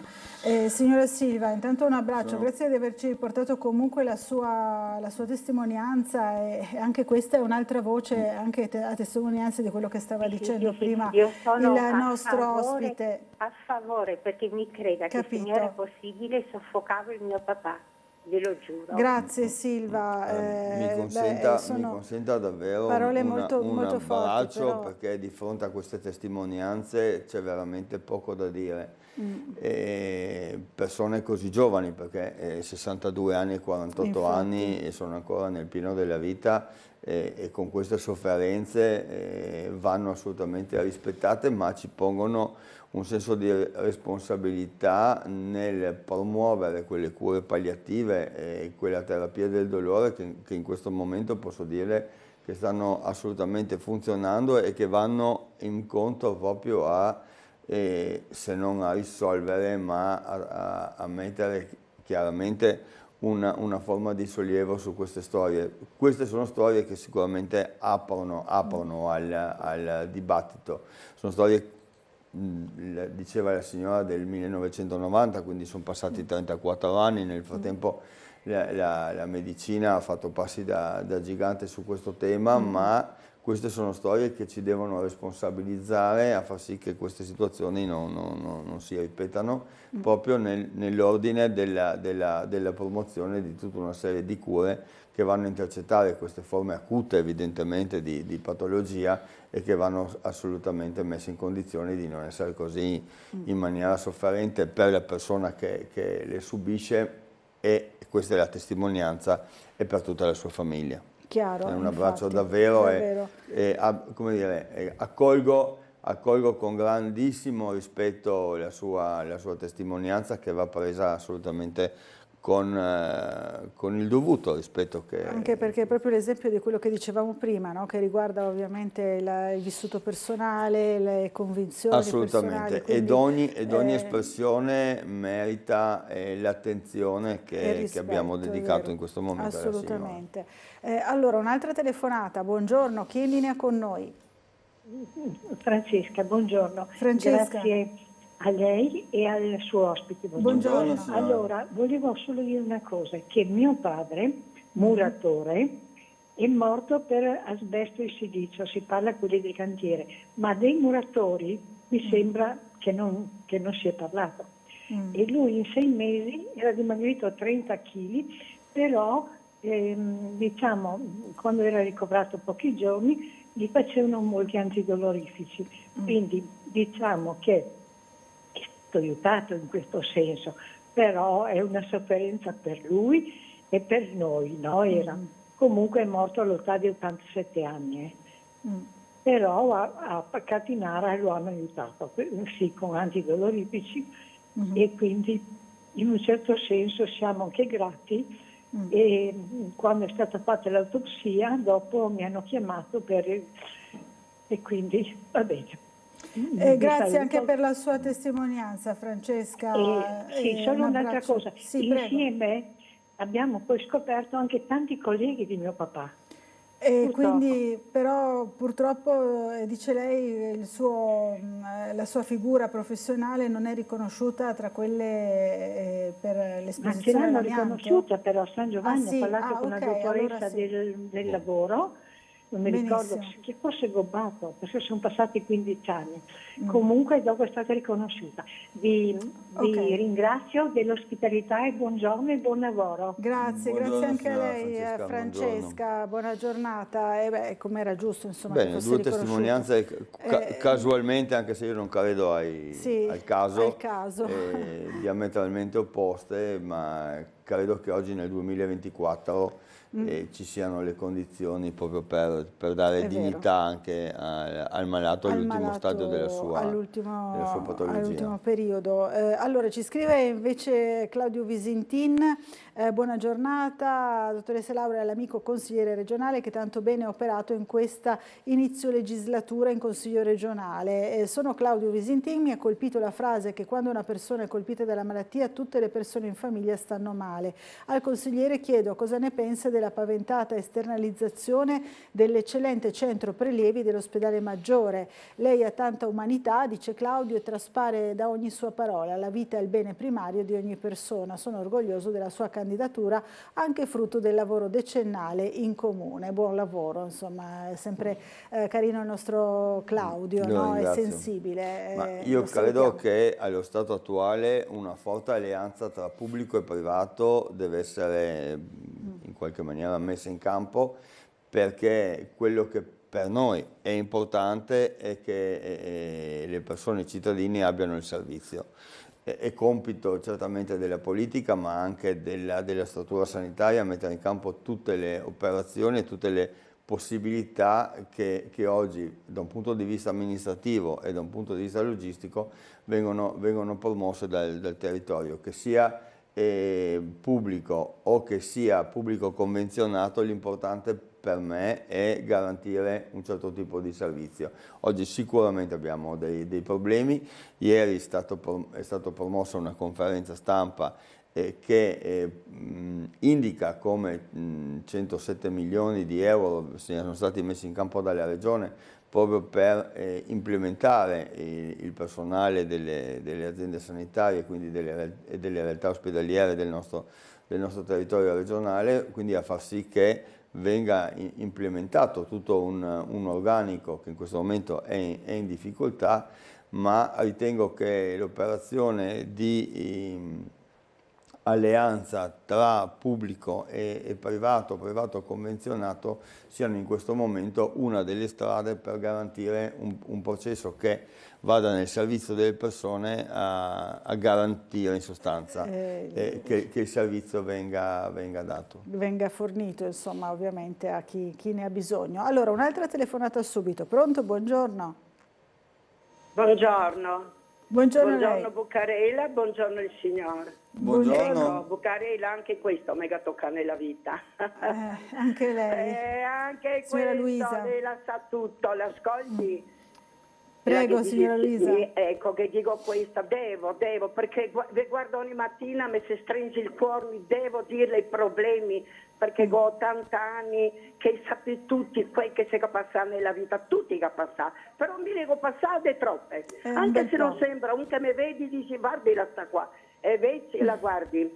Mio marito ha lavorato 41 anni in cartiera del Timavo, 41 anni, turni alla mattina presto, alle 6 era piazza Oberdan, la corriera per andare. Faceva turni, faceva de notte, tutto. 41 anni già andava in pensione e capito, finalmente di domenica lavora, finalmente se faremo, non so, con la liquidazione, se faremo una bella a qualche parte, andremo 2 fioi, avevo 2 fioi. Bon, tutto un colpo, ho detto finalmente, perché lui non mancava mai, lui andava a lavorare anche con la febbre. E io era sano, devo dire la verità, quelle influenze, quelle robe là. Bon, e mi fa mal tanto in bocca. E ho detto finalmente vado dal dentista che dice presto lei va di farsi la radiografia e che ha trovato carcinoma squamoso in bocca. In 2 anni e mi è morto, 56 anni che davo da mangiare in bocca che un buso ce l'aveva raccontato la signora Luisa, purtroppo questa è una delle tante... Allora mi ho fatto la domanda, tanti anni fa, era il suo avvocato che si chiamava Cesare Canziano, procuratore legale A.N. Ho fatto la domanda, che ho dato tutto della pensione di mio marito, che ho dato tutti i documenti, tutto fermo. No, che ne frega, mi sono stato 2 fioi sulle spalle, avevo 52 anni. Per avere il riconoscimento, no? Che mio figlio che ha fatto anche il carabiniere, con due che ha fatto, era bravo, adesso lavora, è importante qualcuno nella fabbrica. E se là, non voglio lottare più, basta, non voglio niente, voglio solo pace e tranquillità. La capì? 55 anni che aveva. Che era giovane, era molto giovane. 55 anni. Luisa, un abbraccio anche a lei. Ricordavo appunto questa storia della signora Luisa, del marito, e anche della difficoltà per ottenere poi il riconoscimento. No? Sì, su questo dovremmo essere un po' più veloci. Certo che infatti, morire a quell'età e lasciare una famiglia con 2 bambini, poi è chiaro che... la signora ci racconta queste storie che devono essere sempre comunque dal mio punto di vista sulla nostra agenda, cioè bisogna sempre pensare a queste situazioni di grande dolore, di grande difficoltà. È vero. Buongiorno Sveglia Trieste, ci scrive Nevio, sentendo le telefonate e le mail su Sveglia Trieste dei cittadini sulle manutenzioni in città, questa amministrazione dice è un disastro, consiglio all'amministrazione di ripristinare i settori per le manutenzioni, immagino in house, insomma, no? Non esternalizzate in qualche modo, questo forse è l'intervento di Nevio. Cosa pensa di questa possibilità? Credo che siano situazioni sulle quali non ci sia possibilità di un ritorno agli operai che il Comune in anni addietro aveva in casa. Certo che il tema dei controlli è uno dei temi importanti, cioè non è tanto il dare in appalto a cooperative o a società che si occupano di manutenzione, è il controllo che viene esercitato su queste figure che generalmente lavorano bene ma possono anche incappare in qualche problema. Sicuramente c'è un'attenzione particolare, vedo che l'assessore Babuder è particolarmente attento a tutte le situazioni di degrado. Sicuramente è una città impegnativa nel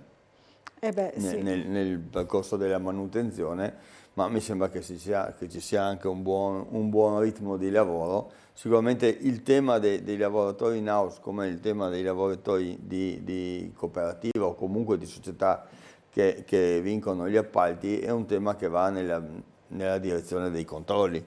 In sostanza ci dovrebbe essere delle verifiche costanti e soprattutto un confronto diretto tra i nostri funzionari, cioè tra i funzionari del Comune e diciamo la società che opera sul tema. Allora, ci scrive invece Stefano, dice: buongiorno, vorrei chiedere come mai hanno allungato la fornitura di protesi ausili agli invalidi da 12 mesi a 18 mesi. Non so a cosa si riferisca esattamente, però casomai chiediamo al signor Stefano di sì, forse è meglio entrare nel dettaglio, perché io so che le aziende sanitarie forniscono ausili a chi ne ha necessità, non credo ci sia un limite di tempo se questo non è una forma diciamo temporanea di disabilità, cioè c'è una persona che ha avuto un intervento, non so, un arto inferiore, gli viene fornita una carrozzina per il tempo dedicato alla guarigione della persona. Se in caso invece c'è un discorso di invalidità permanente, la carrozzina o comunque l'ausilio viene garantito e viene dato in comodato d'uso per il tempo che serve. Generalmente di solito sono dei tempi lunghi. Se casomai magari il signore ci specifica meglio cosa intende, possiamo dare anche una risposta più dettagliata. Più dettagliata. Allora, pronto, buongiorno, chi è in linea con noi? C'è qualcuno in linea? Mi sente? Sì, adesso sì, buongiorno. Sì, buongiorno Alessandro. Alessandro, buongiorno. Buongiorno. Niente, volevo avvisare le persone che da ieri arrivano degli SMS truffa. Adesso li leggo proprio come c'è scritto. Sì. Mamma, ho lasciato cadere con 2 A il telefono in acqua e ora non funziona. Ho un nuovo numero. Puoi scrivermi un messaggio su WhatsApp? E c'è il numero dove scrivere WhatsApp. Sì. Questi qua sono truffa. Sì, fate attenzione, è capitato anche a mia mamma, quindi però non c'è cascata. È capitato anche a me. Esatto. Ecco, col 351 praticamente è il numero. Benissimo, ringrazio grazie della di avercelo comunicazione. ricordato, Sì, perché bisogna fare molta attenzione. Anche mia mamma mi ha chiamato. Volevo chiedere ancora una cosa al suo ospite. Sì.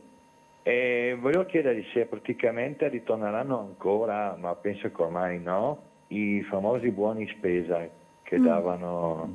I buoni spesa del comune, ho capito. Esatto. Va bene. Grazie, grazie Alessandro, buona giornata. Ha fatto bene Alessandro a sottolineare questa truffa che è odiosa. Allora, è arrivata credo un mese fa un messaggio anche da parte di mia mamma, peccato che mia mamma è deceduta nel 2010, quindi era molto improbabile che avvenisse, però invito tutte le persone, soprattutto le persone anziane, ma non solo, quando ricevono questi messaggi. Il primo è assolutamente non rispondere. Se c'è la possibilità, avvisare la polizia o comunque il primo comando o la polizia locale. Certo. C'è comunque anche da parte della questura un settore della polizia postale che va a intercettare questi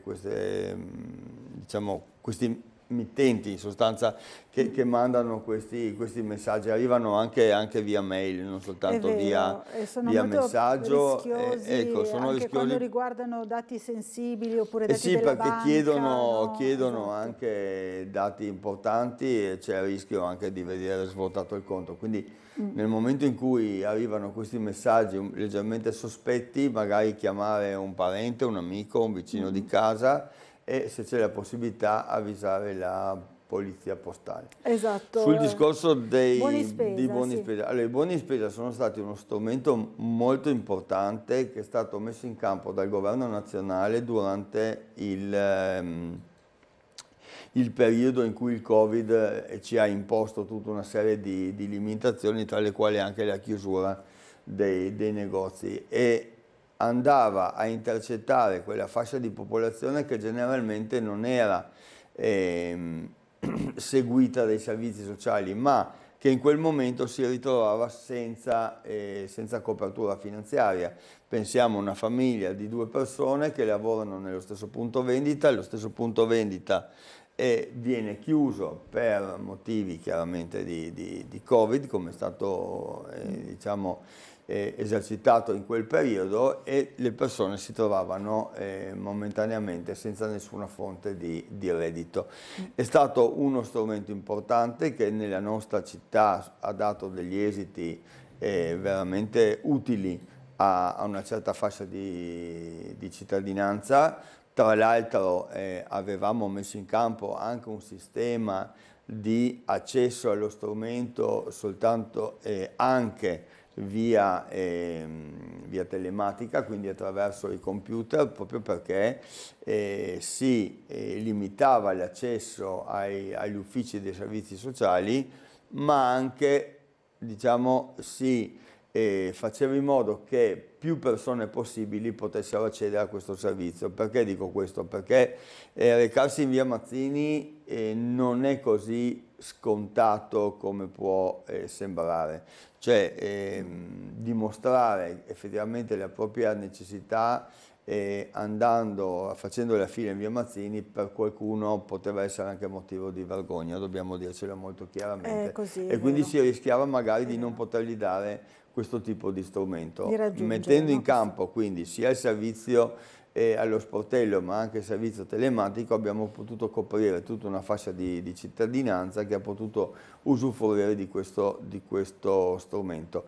Ripeto, non era però uno strumento dedicato alla fascia di cittadinanza più bassa, cioè quella con minor reddito, ma proprio quella fascia di cittadinanza che in quel momento aveva bisogno di uno strumento e si trovava in difficoltà, in attesa della riapertura dei negozi, degli esercizi commerciali, eccetera.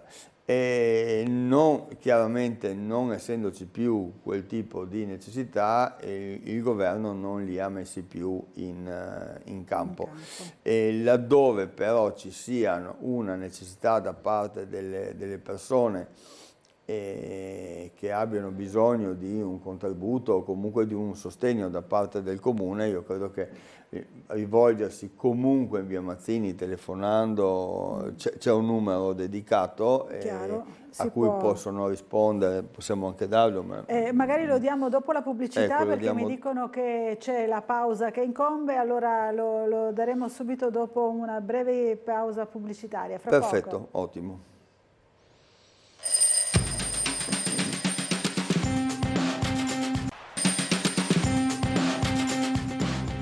Bentornati in diretta a Sveglia Trieste. Allora il ex assessore ai servizi sociali del comune ci ha subito fornito il numero di telefono al quale rivolgersi eventualmente per chi avesse bisogno di una mano, di un aiuto. Il numero unico del servizio sociale comunale è 040 9714 545, lo ripeto, 040 9714 545, casomai lo rideremo anche se dovesse servire appunto a qualcuno. Ringraziamo naturalmente Carlo Grilli. Allora c'è anche una telefonata, però vedo che ci sono pronti per il collegamento, c'è pronta per il collegamento la nostra troupe esterna con Bernardo Gulotta. Ancora qualche qualche istante per definire bene il collegamento. Andiamo a sentire la telefonata. Pronto, buongiorno. Bucarella, buongiorno a lei e a Carlo Grilli, Nivea. Buongiorno Nivea. Allora, Grilli, io volevo dire una cosa sulla privatizzazione degli esami del sangue, dei prelievi. Io non sono contraria al misto fra pubblico e privato, perché ho avuto tante agevolazioni adesso ultimamente avendo col privato, altrimenti non le avrei avute col pubblico. Però i prelievi di sangue, il servizio dei prelievi del sangue, i macchinari serviranno solo per i degenti, quelli che sono nel pubblico, in ospedale. Dove verranno portati i campioni di sangue? Una volta, quando si faceva privatamente, venivano portati sino a Udine.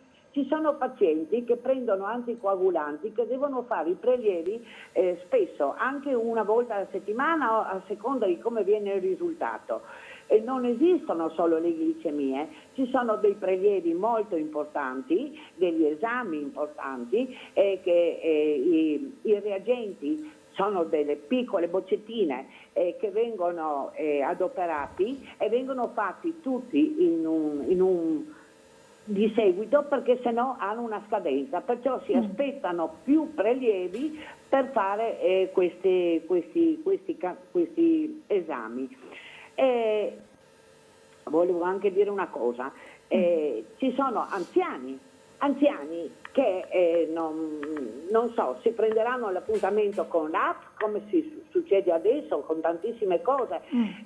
Io non sono convinta della privatizzazione del sistema degli esami ematici, assolutamente. E se questo avverrà, io sarò in prima fila a contrastarlo con tutti gli altri, perché non è possibile privatizzare anche gli esami ematologici. Capito, Nivea, è molto chiara la sua posizione, molto netta.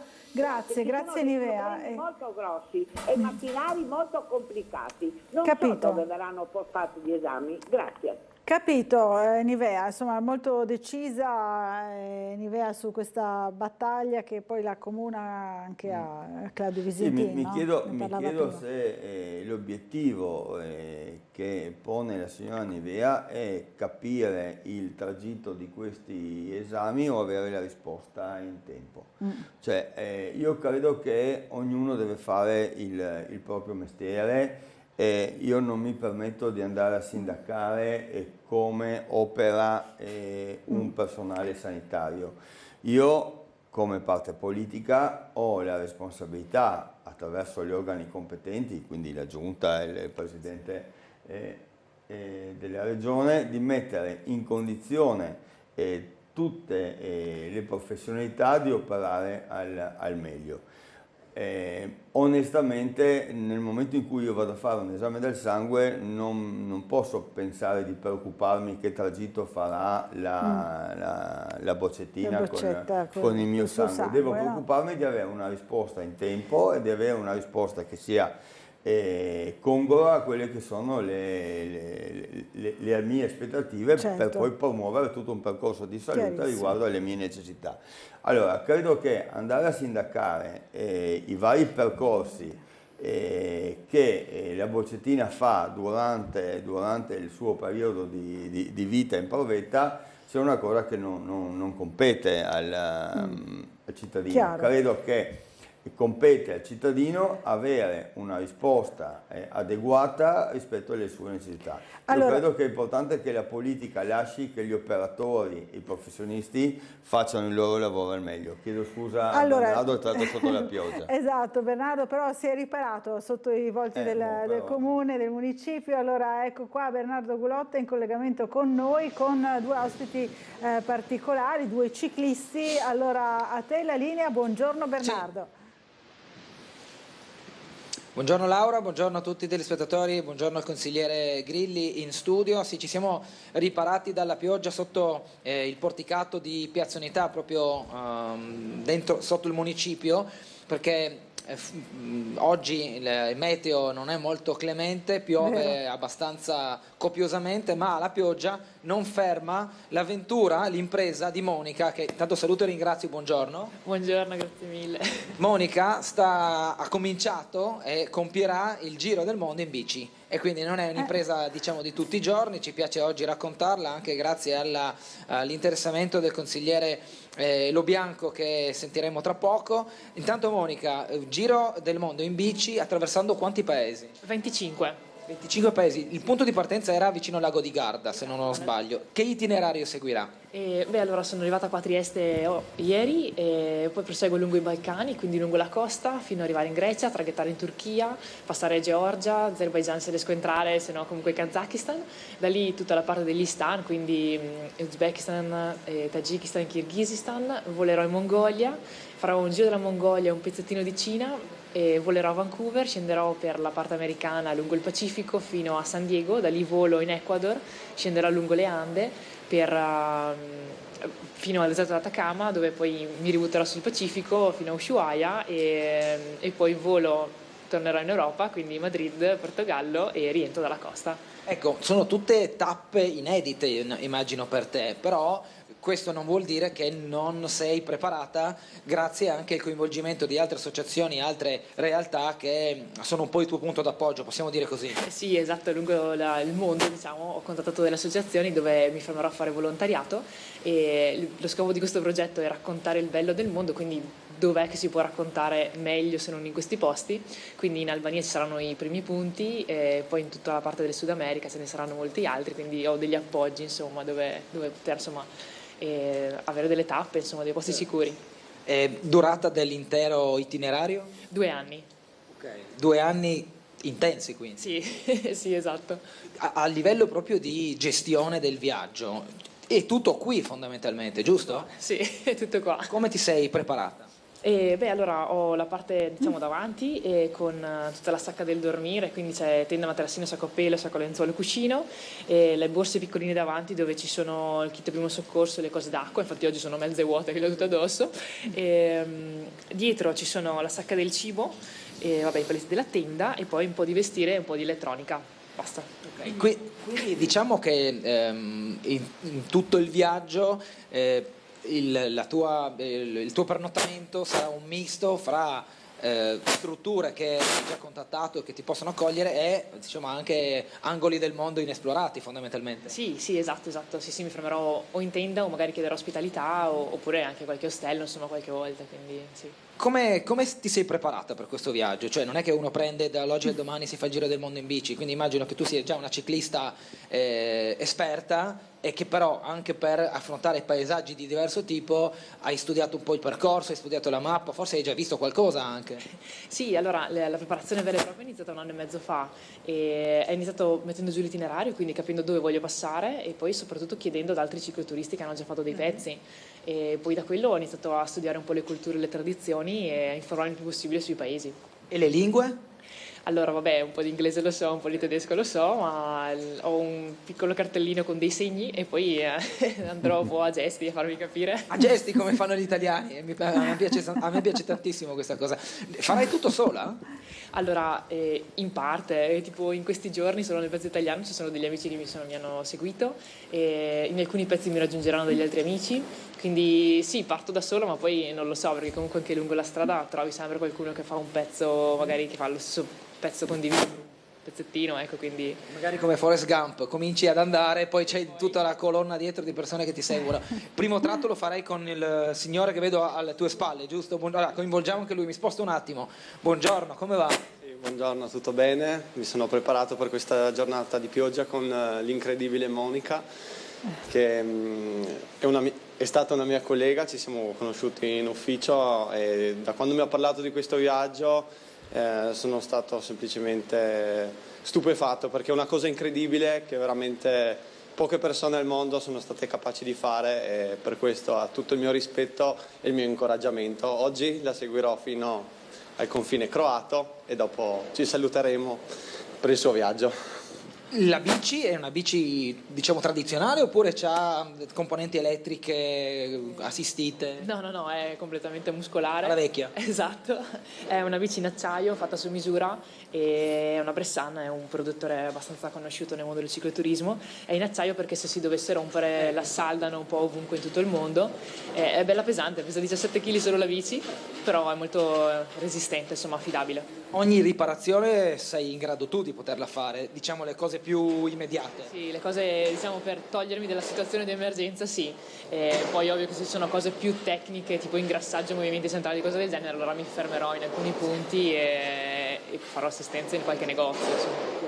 Ho ancora 2 domande, poi restituisco la linea se al caso vogliono fare qualche domanda. Abbiamo anche il consigliere Lobianco da coinvolgere. La prima domanda è: hai già in mente quali potranno essere i punti del tuo itinerario più difficili? Allora, sentendo altri viaggiatori mi parlavano di Turchia e Mongolia, però vediamo, nel senso che poi va sempre un po' esperienza soggettiva, quindi so che bisogna stare un po' più attenti, però insomma si può fare, c'è chi l'ha fatto e lo fa, quindi si può fare. Ecco, altra mia domanda, più che altro una curiosità, ma insomma non voglio entrare nella sfera personale.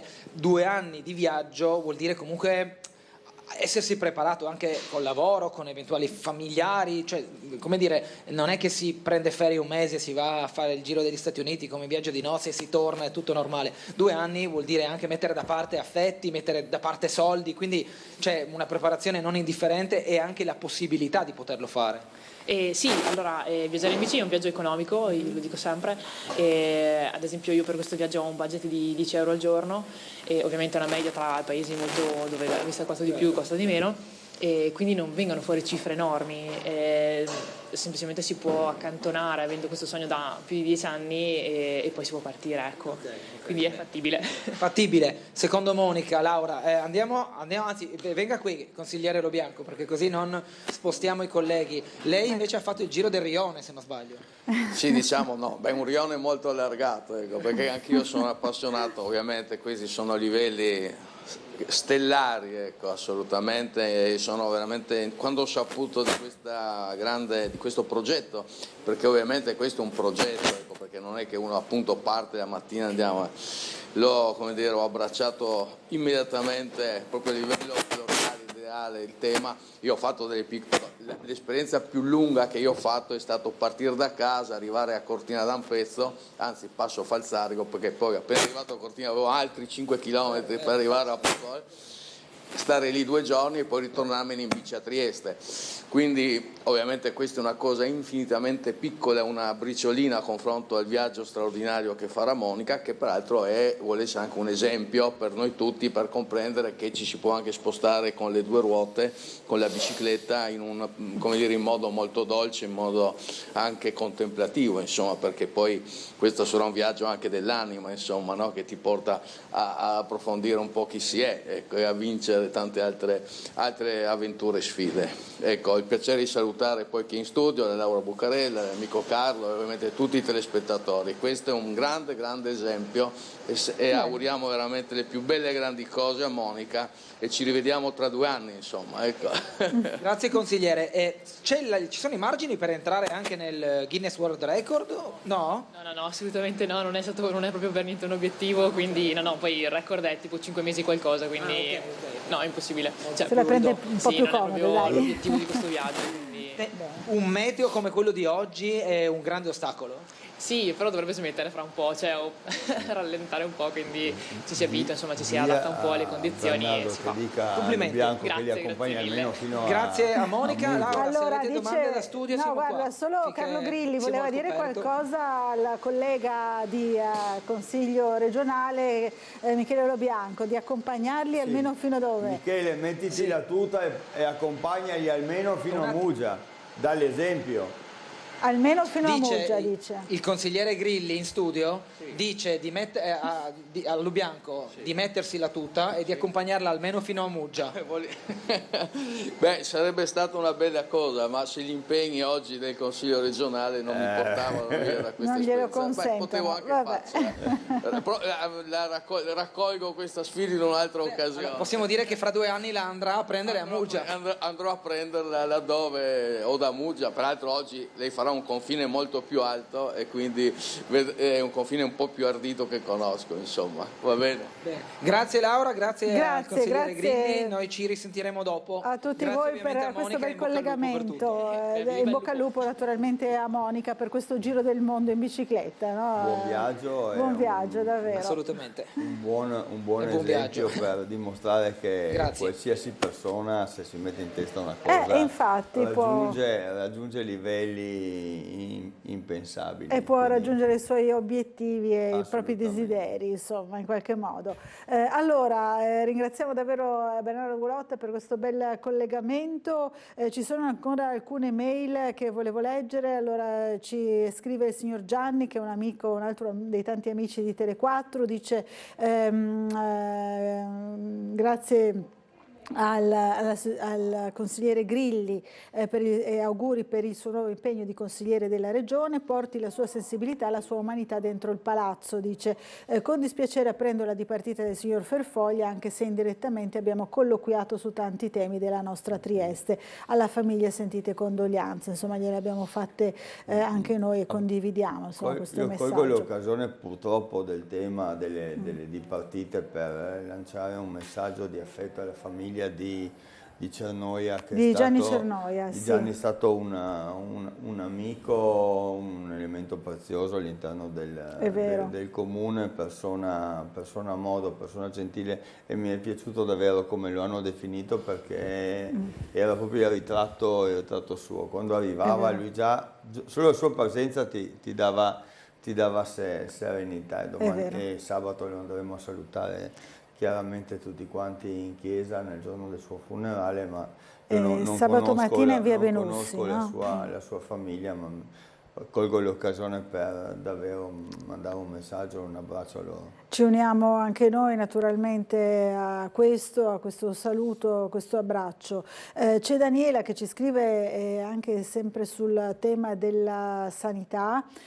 Buongiorno, purtroppo la nostra sanità non ce la fa più, tutti gli operatori sono agli sgoccioli, purtroppo tutto sarà indirizzato verso il privato. Questo purtroppo è il futuro, dice Daniela, che evidentemente non è d'accordo. Un'altra mail su questo tema è invece quella di Carla, che scrive: sicuramente la privatizzazione del servizio di prelievi dell'ospedale Maggiore è una nuova idea che darà nuovi e tanti posti di lavoro, sicuramente non saranno penalizzati i pazienti, sicuramente è studiato per dare sempre il meglio e di più a chi deve accedere ai servizi di prelievi. Insomma, due voci anche in questo caso discordanti. Allora, siamo in un mondo che è in continua evoluzione, e se parliamo poi di comparto sanitario cammina ancora più veloce. L'importante è dare servizio alle persone. Noi abbiamo una sanità in Italia che ci è invidiata da buona parte del resto del mondo, ed è una sanità universalistica, per cui chiunque sta male ha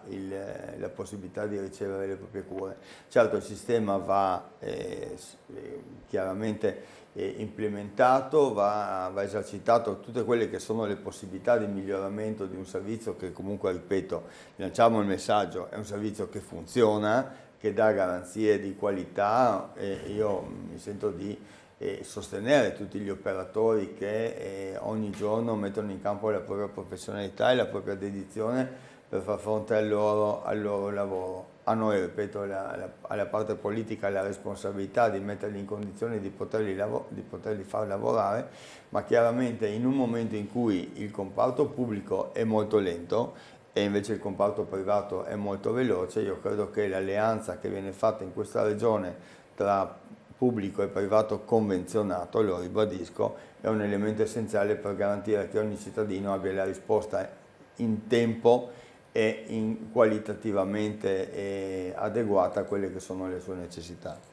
Una piccola lamentela da parte di Nicoletta, dice: buongiorno, volevo porre l'attenzione sulle poche giornate in cui si celebrano i matrimoni civili in città, 2 giorni a settimana gratuitamente e il sabato a pagamento, e solo di mattina. Sono un po' pochi rispetto ad altri comuni, dice mi consenta una battuta: è andato via dal comune Lo Bianco. Ecco, lui era per un quello, recordman di matrimoni che fra civili. l'altro continua a fare ancora. Sì, mi beh, sembra, perché no? diciamo Perché, se sì. c'è la possibilità e il desiderio da parte delle coppie di sposi possono richiamarlo, ma su questo io credo che la prossima volta che avrete Michele Lobianco come ospite nei vostri studi è una domanda che puntualmente potete fare a lui. Benissimo, allora grazie al consigliere Carlo Grilli, torni presto a trovarci qui a Sveglia Trieste. Grazie a voi molte. dell'ospitalità, buongiorno a tutti i telespettatori. Grazie, noi ci fermiamo per un po' di pubblicità, fra pochissimo sarà in studio con noi il consigliere comunale di Muggia, Maurizio Fogar.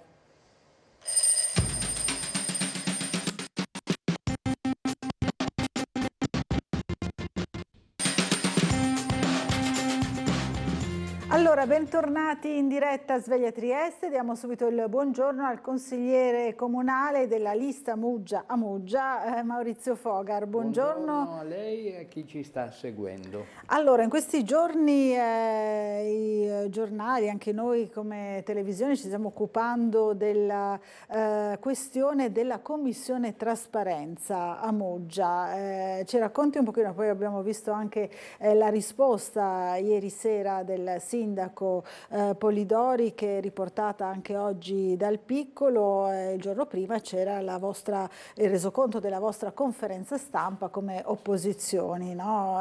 Allora, ci spieghi come mai avete annunciato le vostre dimissioni?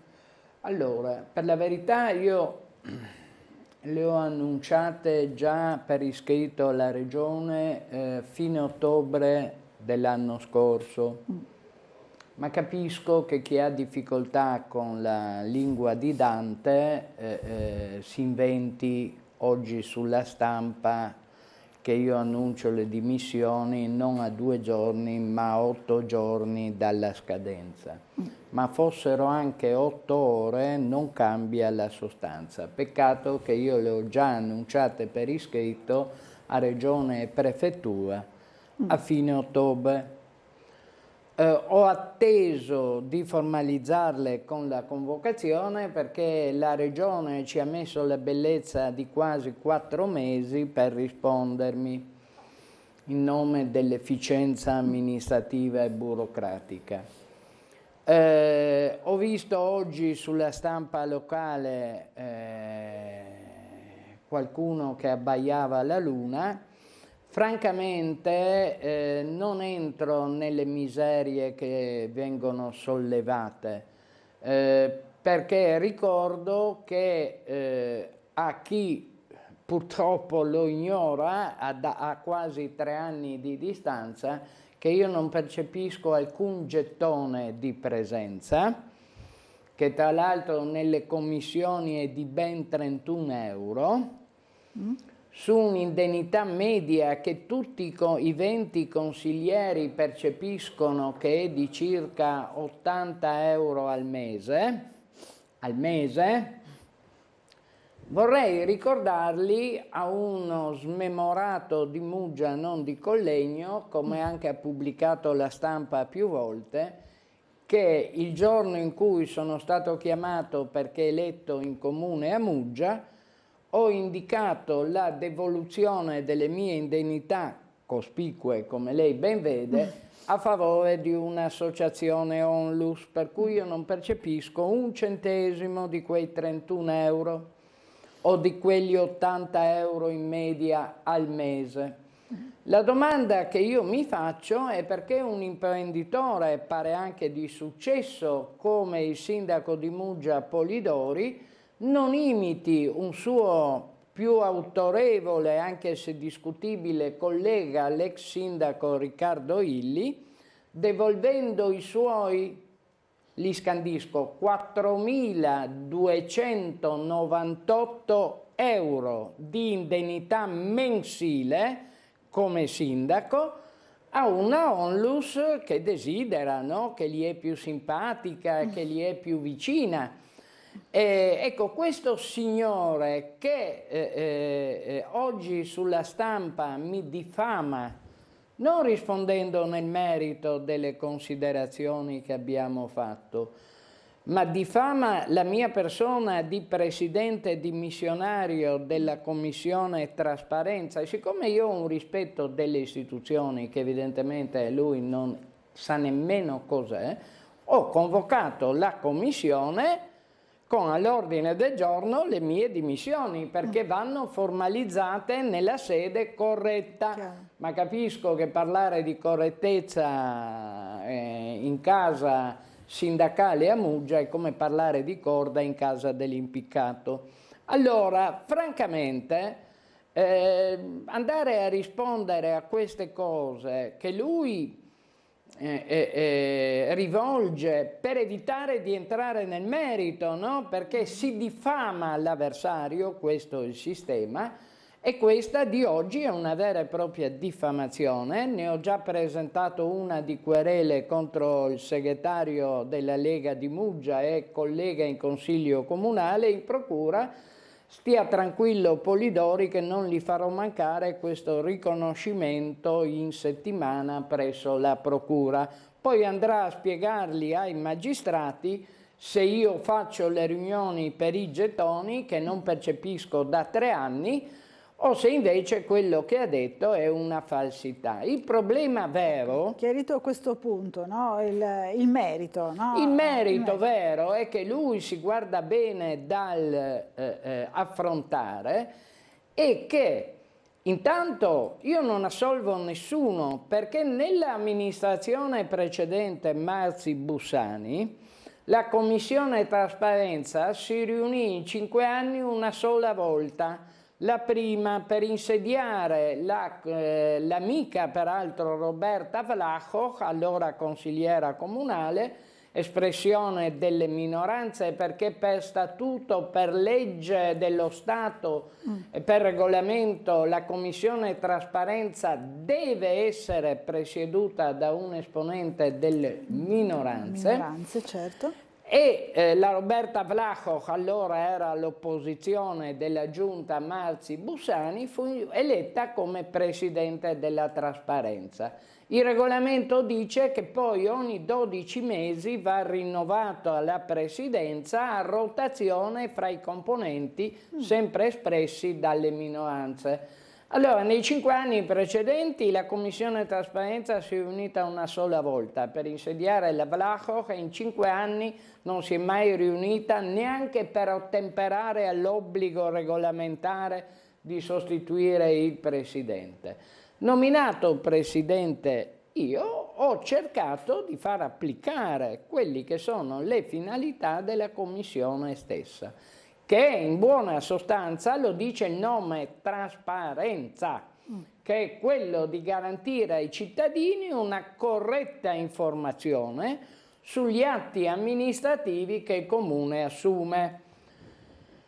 Ora, cosa è successo? È successo che nel momento in cui io ho convocato una riunione, anche perché ci sono state decine di lettere alle segnalazioni, articoli sul piccolo, interventi a Tele4 di cittadini di Muggia che esprimevano preoccupazione, mancanza di informazioni rispetto al raddoppio galleria, viabilità, la cementificazione di Punta Ronco, Punta Olmi, quello che succederà alla Valle delle Noghere all'Ex Aquila, senza ricevere risposte soddisfacenti e senza ricevere nemmeno informazioni preventive, ho ritenuto preso atto di queste proteste numerose, ho ritenuto di convocare e dedicare una seduta convocando in audizione l'architetto Menegante, responsabile dell'ufficio di programmazione e territorio, l'ingegnere De Tullio, responsabile dei lavori pubblici del comune di Muggia, e il presidente Zeno D'Agostino per la questione Noghere Aquila. Noghere, certo. Qui è successo una cosa che io ho 70 anni e 4 mesi, mi impegno in politica a livello di volontariato sociale dal 68.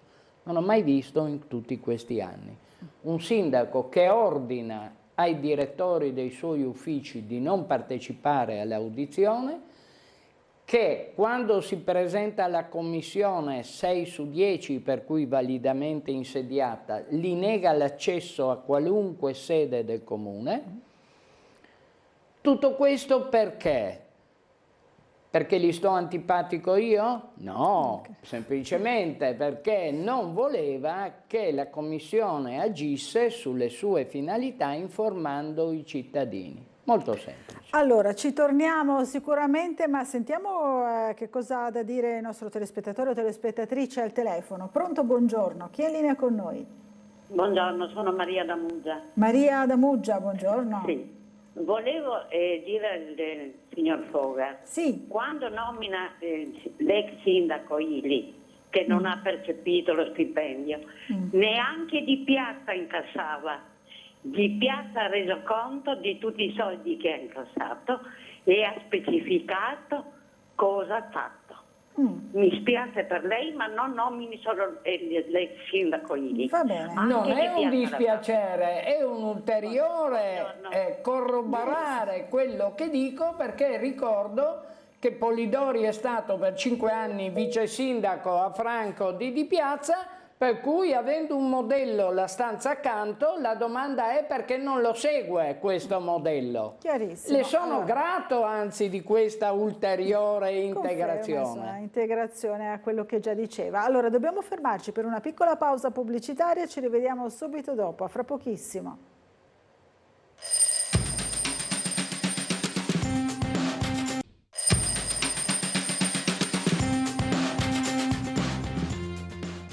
In diretta a Sveglia Trieste, allora sempre in compagnia del consigliere comunale di Muggia Maurizio Fogar, che ci stava raccontando insomma questa querelle sulla commissione trasparenza. Come ne uscirete adesso? Cosa farete voi dell'opposizione per comunque ribadire, no, quello che è un diritto di riunione? Ma guardi, non c'è nessuna via d'uscita. La commissione è obbligatoria per regolamento e per legge, non a caso tutti i comuni, anche i comuni minori, più piccoli, ce la debbono insediare. Questo dimostra, no, che Polidori parla senza conoscere minimamente, ma questo non è una novità. D'altronde lei si ricorderà che in questi studi disse che la Valle delle Noghere era 500.000 metri quadri, che era là che esattamente corrispondeva all'area ex-COP, no, acquistata, mentre la Valle delle Noghere integralmente a 435.000 metri quadri, l'area ex-COP ne ha 200.000, ma per lui questo è la norma. Mi diverte l'unica cosa politica che dice in quella sua scombicherata replica. Perché io capisco che ai cittadini può interessare poco questioni burocratiche di formalismo, però attenzione, questo riguarda il diritto a essere informati. L'altro giorno Babuder ha espresso su Barcola, sulla Stampa, la posizione del Comune di Trieste. Sì. Facciamo i sondaggi, facciamo gli incontri, perché prima informiamo i cittadini, prima ascoltiamo le loro opinioni e poi decidiamo. A Muggia tutto è al contrario, e cioè si decide prima cosa fare, vedi questione galleria. Non si informa né cittadini né consiglio. La questione, poi dopo il sindaco dice però le porte del mio ufficio sono sempre aperte, poi i cittadini ci vanno e si sentono semplicemente rispondere è tutto già deciso, si fa così. E questa è la principale contestazione su tanti. Un concetto un po' da Re Sole, no? Poi torniamo anche sulla galleria che insomma sta occupando il dibattito molto a Muggia. Sentiamo la telefonata. Buongiorno, chi è in linea con noi? Buongiorno, sono Esther. Esther, buongiorno. Buona giornata. Io il signore non l'ho mai visto, non si è mai preoccupato di Muggia, solo adesso che c'è un altro, non è compagno, diciamo, sta facendo ogni problema, sta tirando fuori. Io le posso garantire che Polidori è una persona intelligente molto brava e fa tutto. Come mai io so tutto, che in questo momento sono nell'appartamento di Trieste, come mai io so tutto quello che sta facendo? Lei mi deve spiegare come lo so io. Lei sostiene di essere informata a capire. sufficienza dei progetti, insomma, che sta portando avanti il sindaco Polidori. Benissimo. Su Facebook, sui media, lui lo fa con chiarezza, dice faccio questo, faccio quell'altro. È trasparente. C'è una clac di sinistra che fa ostruzionismo, perché ormai Muggia non è più la roccaforte sinistroide, è una roccaforte che un giorno può essere di qua, un giorno può essere di là. E quindi non più una roccaforte, insomma, di nulla. Ecco, va bene. Voi siete veramente la malignità in persona di Muggia. Allora, grazie Ester, insomma questa è l'opinione della signora. È una pessima ascoltatrice, perché io ho esordito ricordando che la precedente amministrazione Marzi-Bussani, che non mi pare fosse di destra, non aveva mai convocato la commissione trasparenza in 5 anni.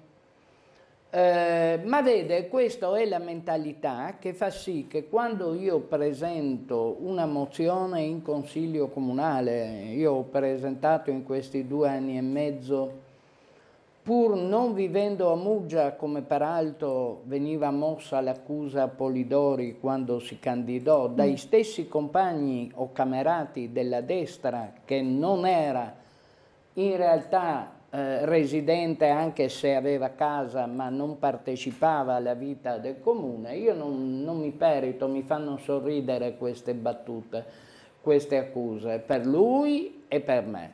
Devo ricordare, tra i tanti atti, alla signora che vive con questo concetto destra-sinistra, di cui mi dispiace. Io non ho alcun partito, non ho alcuna segreteria a cui richiamarmi.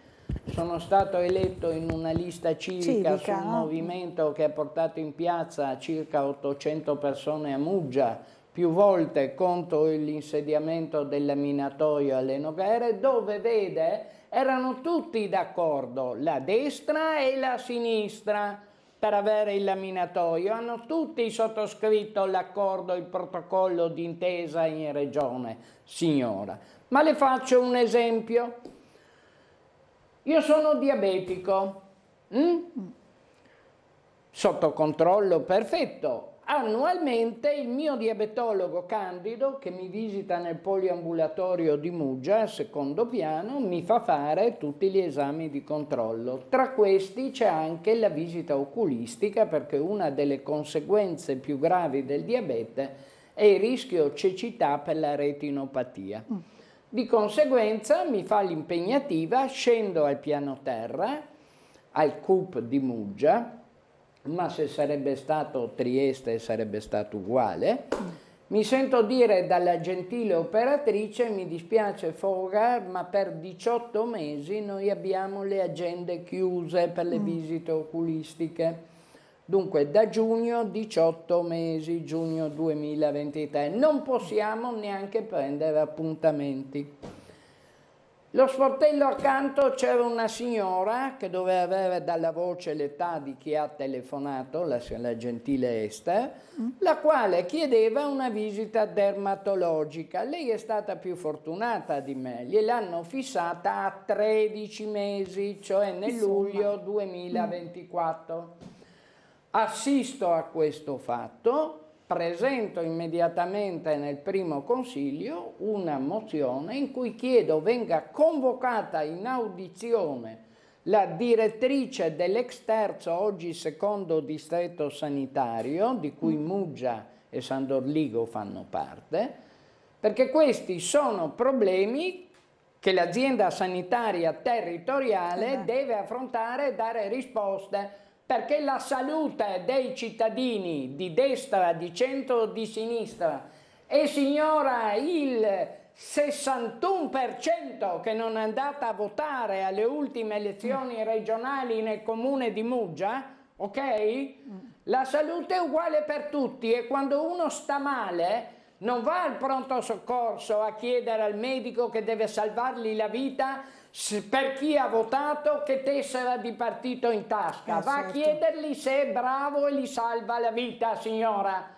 Allora, finché lei e persone come lei continueranno a ragionare in questo modo, beh, signora Sant'Anna, il cimitero di Muggia non so, ma quel di Sant'Anna ha ristrutturato alcuni campi, per cui su discorsi che non possono avere colore politico, ok? Poi signora, lei ha un strano concetto dell'informazione. L'informazione, come diceva Babude, si fa prima di prendere le decisioni dopo, no? e Questo si era il ascolta punto. prima. Chi è Babude? È di Forza Italia. Chi governa il comune di Trieste? Di Piazza. Chi è in maggioranza con Di Piazza? Chi è vice sindaco? La Tonel della Lega, segretaria di Federica in regione. Allora, la cosa strabiliante è che quando io propongo tutti atti che sono neutri, perché francamente... Senza colore, no? Francamente, i problemi del territorio sono uguali per tutti, per chi 61% non va a votare, ma questo vale anche per Trieste, per chi non va a votare, perché siamo alle percentuali triestine, e per chi ha votato destra, manca, sopra, sotto, non mi interessa. Non fa differenza, insomma. Allora, una telefonata, buongiorno, chi è in linea con noi? Pronto? Buongiorno. Pronto? C'è qualcuno in linea? O forse è caduta la linea? Vediamo di recuperare eventualmente la telefonata. C'è anche la vignetta di Marco Englaro, è spiritosa, insomma è carina, la possiamo anche vedere. Allora, cosa succede a Muia? È il solito carnevale, vabbè, insomma è spiritosa. Ma lo ringrazio perché, vede, non è un carnevale purtroppo questo. Quando a Muggia ci sono, perché vede, io faccio questo che dovrebbe fare un sindaco, vado all'INPS e mi faccio dare tutti i dati dei sussidi che l'INPS eroga su Muggia, perché esiste o non esiste una povertà crescente in tutta Italia? E non credo che Muggia e Trieste ne siano purtroppo, no? magari lo fossero esenti. Allora l'INPS cosa mi risponde? Che a Muggia 3.200 nuclei familiari su 12.828 residenti ricevono pensione minima, assegno assegno sociale, reddito o pensione di cittadinanza, assegno d'accompagnamento, assegno o pensione di invalidità. Sapete qual è l'importo più alto mensile che ricevono? 561 euro della pensione minima. Tutti gli altri importi oscillano in basso fino a 300 euro. Facilmente allora, su cose di questo tipo, caro Englaro, piuttosto che deragliare ogni anno con sforamenti a favore di iniziative ricreative, sportive e utilizzare l'avanzo di bilancio centinaia di migliaia di euro per questo, io mi preoccuperei di questa persone, drammatica situazione. Io se fossi un amministratore sindaco di Muggia non dormirei la notte nel sapere che 3.200 nuclei familiari, una parte sarà anche monocellulare, per amor del cielo, ma non cambia. Provate voi a vivere con questi importi al mese. Chiaro. E poi venite a trovarmi al Circolo Miani, se non volete venire a trovarmi a Muggia, e mi raccontate come fate. Allora, dobbiamo fermarci per un po' di pubblicità, l'ultima pausa della mattinata, poi ho visto pronto, credo, il collegamento con il sindaco di Trieste, Roberto Di Piazza. Non so se è già pronto adesso proprio per il collegamento, fatemi sapere se posso collegarmi con Bernardo Gulotta. No, allora andiamo in pubblicità. Subito dopo vedremo il collegamento, evidentemente. Allora, a fra pochissimo.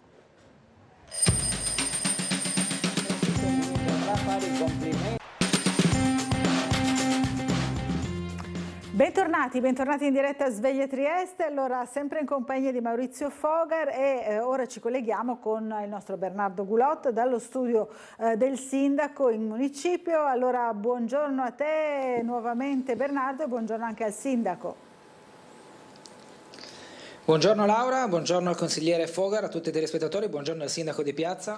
Buongiorno Laura, buongiorno Maurizio, un saluto. Siamo ospiti nel suo studio proprio perché fuori c'è cattivo tempo, Fogar sento che ricambia al saluto. Sindaco, l'ha fatta arrabbiare un articolo oggi riguardo il consumo del suolo? No, è la seconda volta che scriviamo sul piccolo consumo di suolo. Io sono contrario al consumo di suolo.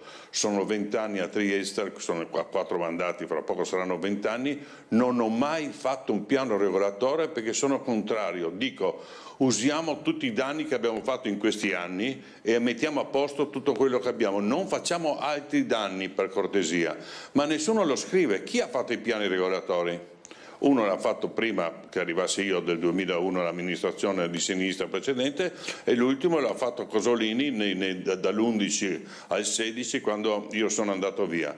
Allora dico, basta vedere Barcola, basta vedere quando vai sulla salita di Montebello hanno fatto un disastro di costruzione, una roba folle, ma Barcola insomma grida vendetta perché Barcola deve essere lasciata così, no? Allora sto dicendo consumo di suolo. E io dico, chi lo ha fatto? Allora sarebbe bello scrivere sotto, chi ha fatto i piani regolatori? Punto di domanda.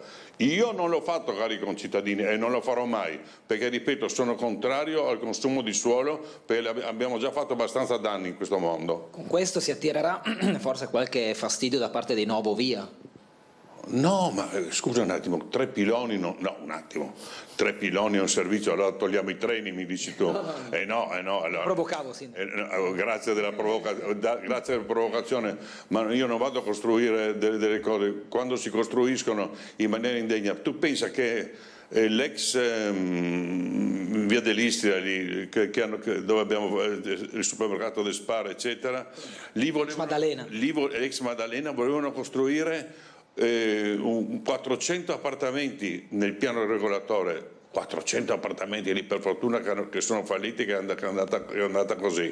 Però ripeto, basta consumo di suolo e allora basta piani regolatori che vanno a ampliare la possibilità di costruire, anche se devo essere sincero, a Trieste non abbiamo costruzioni abusive. Parlavo l'altro giorno che ero a Milano con un assessore, mi diceva che in Calabria è tutto abusivo, tanto per dirti, no? Sai, sempre parliamo male della nostra città, dopo vai a Bologna un attimo a vedere sotto i portici quanti i regolari dormono coi cuscini, vai a Firenze, vai a Torino a vedere sotto i portici, è pieno di extracomunitari che dormono con i materassi, ma roba da pazzi, però dopo abbiamo il problema del silos a Trieste. Se non sbaglio c'è stata una polemica recentemente proprio nella zona dell'ex Maddalena di quell'inaugurazione del giardino che è stato inaugurato ma poi chiuso, però se non sbaglio è privato. Sì, è privato, ma voglio dire, ringrazia Dio che abbiamo fatto un giardino, che altrimenti gli altri ti avrebbero fatto 400 appartamenti. Cioè, noi abbiamo un giardino che adesso devono terminare i lavori e poi viene aperto, ma gli altri ti avrebbero consegnato 400 appartamenti, era Rossol Melara 2, tanto per capirci. Sindaco, è fatta per la caserma di Via Rossetti? Ex caserma? Beh, Via Rossetti sapete che in quella volta bisognava comprarla, dopo l'ha comprata Cassa Depositi e Prestiti, io non voglio dargli 17 milioni, adesso è intervenuto Pierpaolo Roberti che lo ringrazio e la Regione ovviamente, la comprerà la Regione, ci sarà l'Università, ci sarà il Comune di Trieste e la Regione. Gran bel colpo, anche perché nel piazzale potremo mettere, oltre che tutte le scuole superiori, anche 3-4 di quelle cose, quei manufatti tipo palestre, no? Potremmo risolvere perché abbiamo bisogno assolutamente di palestre a Trieste, per cui nel piazzale potremmo mettere 2 o 3 di questi manufatti e fare delle palestre. L'accordo è chiuso, possiamo dire così? Diciamo che ormai ieri abbiamo chiuso, adesso devono chiamare Cassa Depositi e Prestiti, ma che insomma davanti alla Regione Friuli Venezia Giulia spero che si inchinerà, insomma. Manca poco anche per l'apertura del Bretelle in Portovecchio, se non era ieri e oggi, no? Lo svincolo del vincolo, l'aveva chiamato così. Se non era il 17 sarà il 18, lo svincolo del vincolo. Subito dopo è già pronta la ditta che butta giù tutto e dopo apriamo. Portovecchio? Portovivo? Sì, no, portiamo la bretella di Portovivo che sarà Triestini, è bellissima, vedrete cosa abbiamo combinato lì. Investitori poi per invece tutta l'area, un ragionamento molto lungo, però anche molto importante. Non è molto lungo, siamo addirittura d'arrivo, il 99% è fatto. Ah, ok, quindi dovrà passare per il Consiglio Comunale, no, se non sbaglio? Come tutte le cose importanti di questa città, però in Consiglio Comunale non avremo problemi, perché è una cosa molto ben fatta, sono degli investitori molto seri, si parla di cifre importanti, poi sai che la Regione ha comprato i 4 magazzini, insomma il Porto Vivo ormai, o Porto Vecchio, chiamatelo come volete, sta andando avanti alla grande. Ha visto la situazione di Altura, dove i cittadini richiedono servizi, richiedono attenzioni anche da un punto di vista di interventi stradali? Ma volevo dirti, quando vai in Carnia, no, ti ritrovi in certi paesi che è rimasta la posta e forse un bar o un ristorante. Questo è il problema, perché i negozi, piccoli negozi ormai, o sei in franchising o non stanno più in piedi. Io ad Altura ho portato 3 catene di supermercati e gli davamo 2 immobili dell'Ater a gratis. Sai cosa mi hanno risposto? No. Questo è il problema. Allora le periferie vanno curate sicuramente, però non è che possiamo pensare di mettere negozi perché non stanno in piedi semplicemente, anche perché ti trovi con una sfilza di supermercati in via Flavia e Altura, e però datemi atto, quando sei a Altura è bello, non c'è traffico, non ci sono rumori, insomma si vive anche bene. Io che vivo a Grignano non ho niente per andare a prendere un caffè, devo andare a Sistiana, dico, però vivo in un posto dove non ci sono rumori, è la stessa cosa. Io ero a casa di alcuni abitanti di Altura è bella, dai, insomma, cioè, verde, inserita bene, dai, insomma. Dopo naturalmente abbiamo sempre i soliti sinistri che attaccano come se io trascurassi le periferie. Mi toglie una curiosità su Roiano, sono passati questi 6 mesi famosi dei collaudi? Adesso arriva Roiano, la prossima settimana, oggi ero con Esatto stamattina che adesso prendono il parcheggio, hanno finito, c'erano alcuni spandimenti, la ditta è intervenuta, ai primi di febbraio 1.400.000 euro di alberatura. Vedrai cosa viene fuori di Roiano. Però, cari concittadini, per fare un collaudo in Italia servono 6 mesi e 6 mesi sono passati. Laura, se c'è qualche domanda? C'è proprio su Roiano, Luca ci scrive, chiedete per cortesia al sindaco quando apre il parcheggio di Roiano e se può aprire magari a capienza limitata anche in deroga al collaudo. Questo chiedeva Luca, che evidentemente insomma, viene chiesto via mail, sindaco, da parte di un telespettatore, quando verrà aperto proprio il posteggio di Roiano dell'ex Polstrada e se si può eventualmente aprire in deroga anche se il periodo collaudo non è finito. In deroga non si apre nulla purtroppo, perché devi allegare i documenti. Allora adesso è finito il collaudo, adesso ho deciso ieri che faremo 50 centesimi di notte, in maniera dalle 9 di sera alle 8 del mattino uno potrà mettere a 50 centesimi l'auto spendendo 4-5 euro, insomma, però è protetto, e invece di giorno sarà a rotazione, eccetera, eccetera. Signori miei, è tutto complicato. Se pensate che Roiano ho cominciato a occuparmene nel 2003, siamo nel 24. Questa è la realtà. Sposta la caserma della Postrada, fai questo, fai quell'altro, ma questi sono i tempi purtroppo in Italia, perché abbiamo 1000 leggi.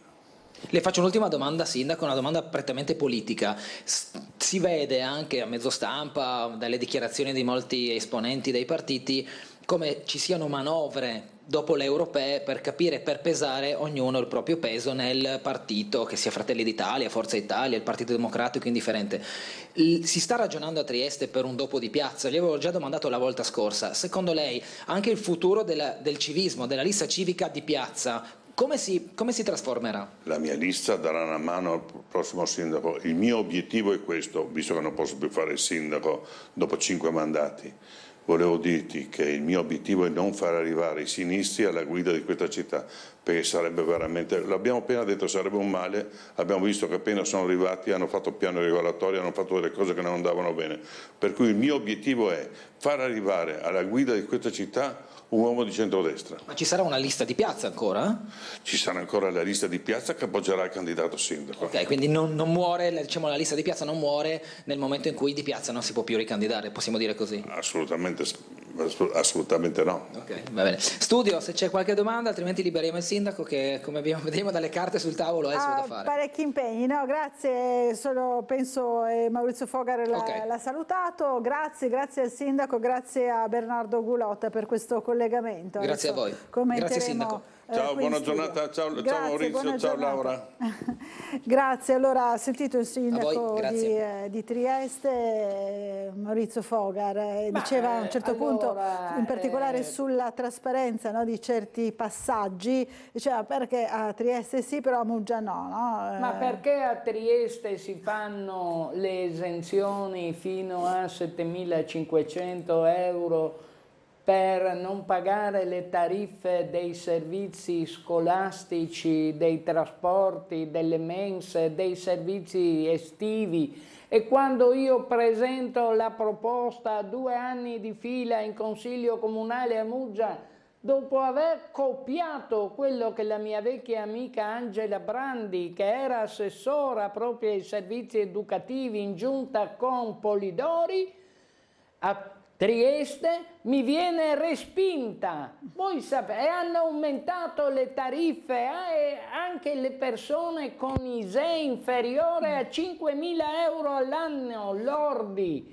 Sono costretti a pagare le tariffe, le mense, i trasporti scolastici e le iscrizioni, e a Trieste no. Allora la domanda è, cari amici, ecco quando parlavo della vignetta di Carnevale, noi abbiamo in questi 2 anni avuto un cospicuo avanzo di bilancio. Cosa significa? Che alla chiusura del bilancio avevamo alcuni milioni, 5, 4, che rimanevano liberi per investimenti o operazioni sul territorio. E io ho proposto semplicemente di usare questi fondi una volta tanto, non per il delfino verde che arriva a Boa Beach, come lo chiamano, ex acquario, ma piuttosto non per l'ulteriore patrocinio dell'evento sportivo,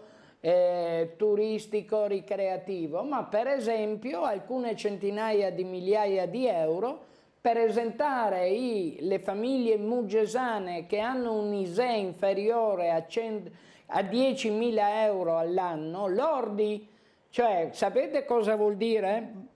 10.000 euro lordi all'anno vuol dire che percepiscono di media intorno ai 500-600 euro al mese, perché l'anno a 12 mesi. Ho proposto questo, di esentarli dal pagamento della Tari, la tassa sulle immondizie, e dal pagamento di tutte le tariffe comunali sui servizi educativi e sui centri estivi. E poi ho proposto una cosa banalissima, di copiare Trieste, perché mi si deve spiegare perché i centri estivi arrivano fino alla 5ª elementare, mentre a Trieste fino alla 3ª media. Allora, se si vuole prevenire l'emarginazione, se si vuole sfruttare e gestire la socialità per evitare ai ragazzi atti di vandalismo, un domani di emarginazione, questa è la strada da percorrere, non da installare e da spendere una barcata di soldi per mettere una telecamera a ogni passo, no? Perché poi bisogna avere anche chi le guarda e chi interviene tempestivamente. È chiaro. Allora, abbiamo un'altra telefonata, la sentiamo. Buongiorno, chi è in linea con noi? Sì, buongiorno, sono Andrea Saloni, ho il grande piacere di aver acceso la TV e di aver visto in video l'unico vero politico, almeno l'unico vero politico di razza, l'unico vero politico che fa politica che Trieste abbia. Ecco, io la faccio sorridere, signora Bucalotta, forse sorride anche Maurizio. Bucarella, Bucarella, sì, mi scusi, con cui mi onoro di aver condiviso alcune lotte, ecco, e devo dire, aprire il video e vedere di piazza che parla ancora della caserma di Roiano. Io ricordo i post di Maurizio quando continuava a dire sì, l'inaugurazione la prima picconata era dal 2003, era dal 2005, era dal 2008, ogni volta c'è la prima picconata e resta fermo qua. Da una parte abbiamo chi fa fuffa e dall'altra abbiamo un cavaliere del pianeta, ma non cavaliere perché va avanti come Don Chisciotte con Sancho Panza con la lancia spuntata, ma perché va avanti cavallerescamente a portare avanti delle battaglie che sono veramente a favore dei cittadini. Io ritorno in cuffia qui fastidiosissimo, quindi faccio fatica un po' a parlare, ma faccio per dire, le battaglie di Maurizio, quelle per redistribuzione non so nemmeno come chiamarle, cioè per una giustizia sociale, ma per cose di buon senso, cose per cui non serve essere degli intellettuali. Io capisco che di piazza intellettuale non è per nulla, ma che non riesca veramente a vedere le contraddizioni in termini del suo agito e non riesca a giungere mai a calare questa sua proterva arte oratoria che continua ad applicare e riuscisse ad arrivare a miti consigli.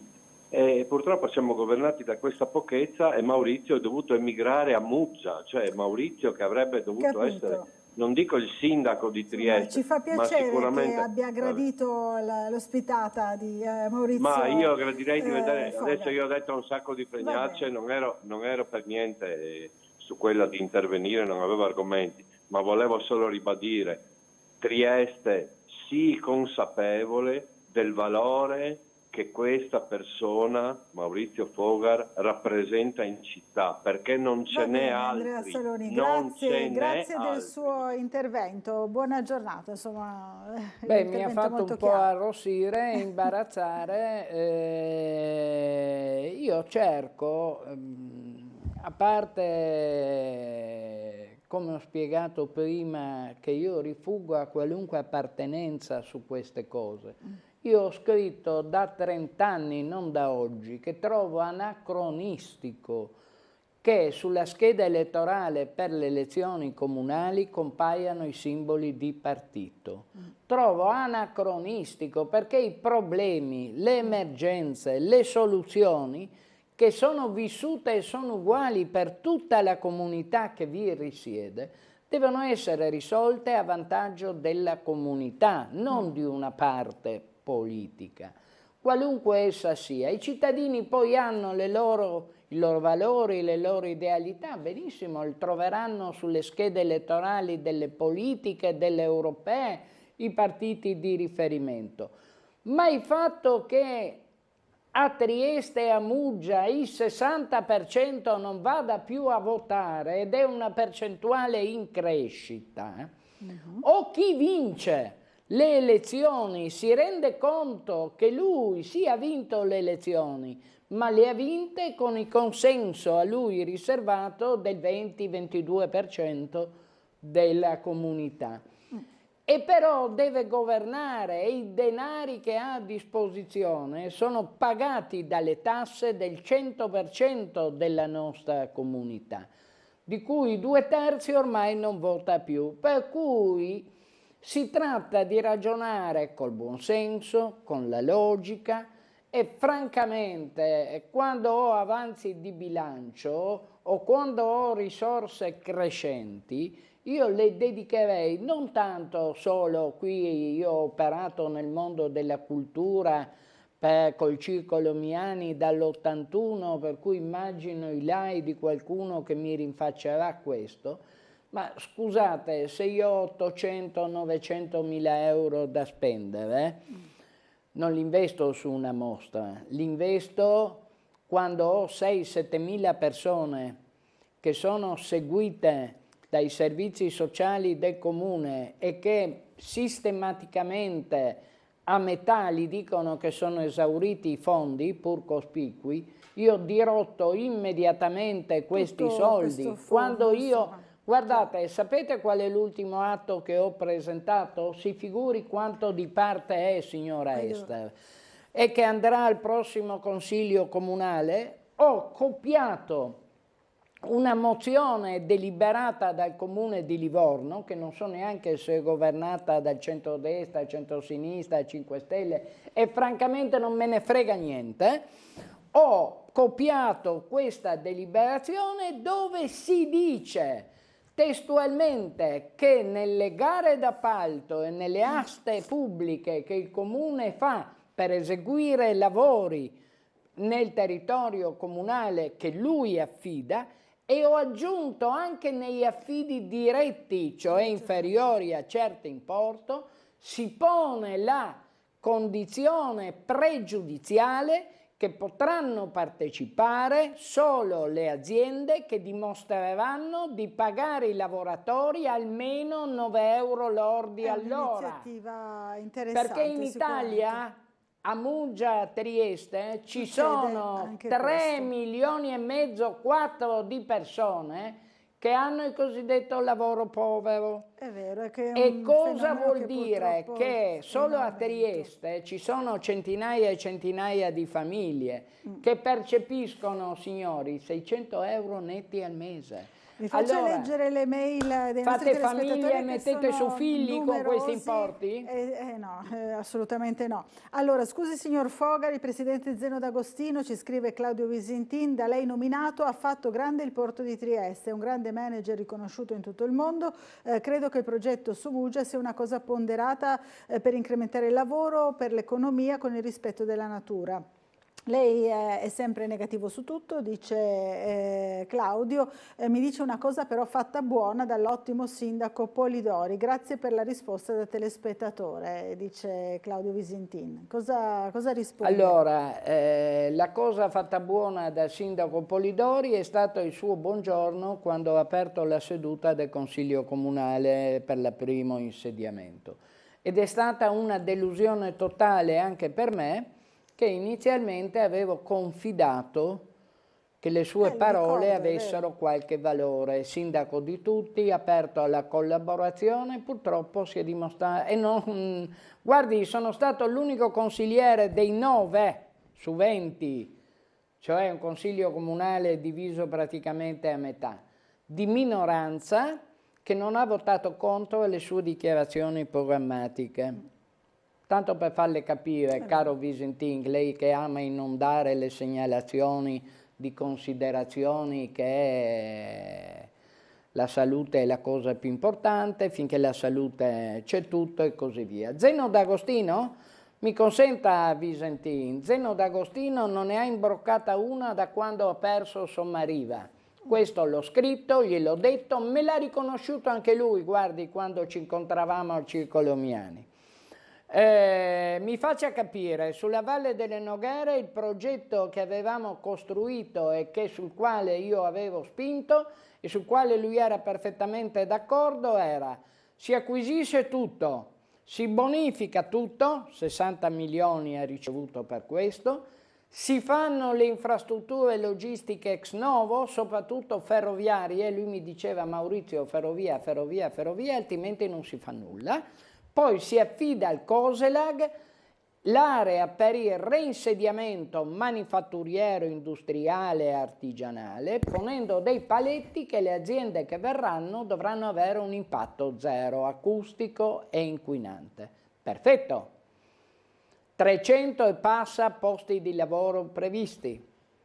Dopodiché mi ha chiamato e mi ha detto: Maurizio, per favore organizzami gli incontri sul territorio e andremo insieme io e te ad informare le 3.000 persone che vivono tra Aquilinea, Noghere e Santa Barbara e sentiremo cosa vogliono, cosa non vogliono. Dopodiché nell'arco di 2 mesi da questo è passato, non si acquista l'area dell'ex Teseco, 100.000 rotti metri quadri, la più inquinata, cancerogena, con i cancheroni dei tanker arrugginiti, con nel sottosuolo una discarica diffusa di amianto, oltre che di idrocarburi. Non si fanno più le bonifiche, si fa un sarcofago di cemento, si crea su questo un parcheggio tir in movimentazione 24 ore su 24 per 139 tir, che vanno e vengono nelle 24 ore, nell'area rimasta si fa cultura idroponica e orti comunali. Sostanza, dai 300-400 posti di lavoro, che era la valvola più importante per tutta la provincia, non solo per Muggia, per un lavoro sicuro, non precario, si scende a una decina di guardie giurate che controllano l'ingresso del parcheggio tir. Cultura idroponica, ma mi spiega come si fa quando l'acqua potabile necessaria, io ho fatto la battuta, non bastava l'invaso della diga del Vajont, perché vivono tutto con l'acqua, perché non toccano il terreno. Orti comunali su terreni non bonificati? Chi si offre di mangiare il pomodoro, l'insalata o l'albicocca che cresce lì? Questa è una, allora, è una domanda. mi scusi. Allora, dobbiamo chiudere. Allora, io ringrazio Maurizio Fogara per essere stato con noi questa mattina e lo invito a tornare a trovarci presto qui a Sveglia Trieste. Non così dipende da me, come lei sa, dipende da voi. Magari il nostro discorso. Grazie e grazie a tutti voi che ci avete seguito e buon proseguimento di giornata. A voi.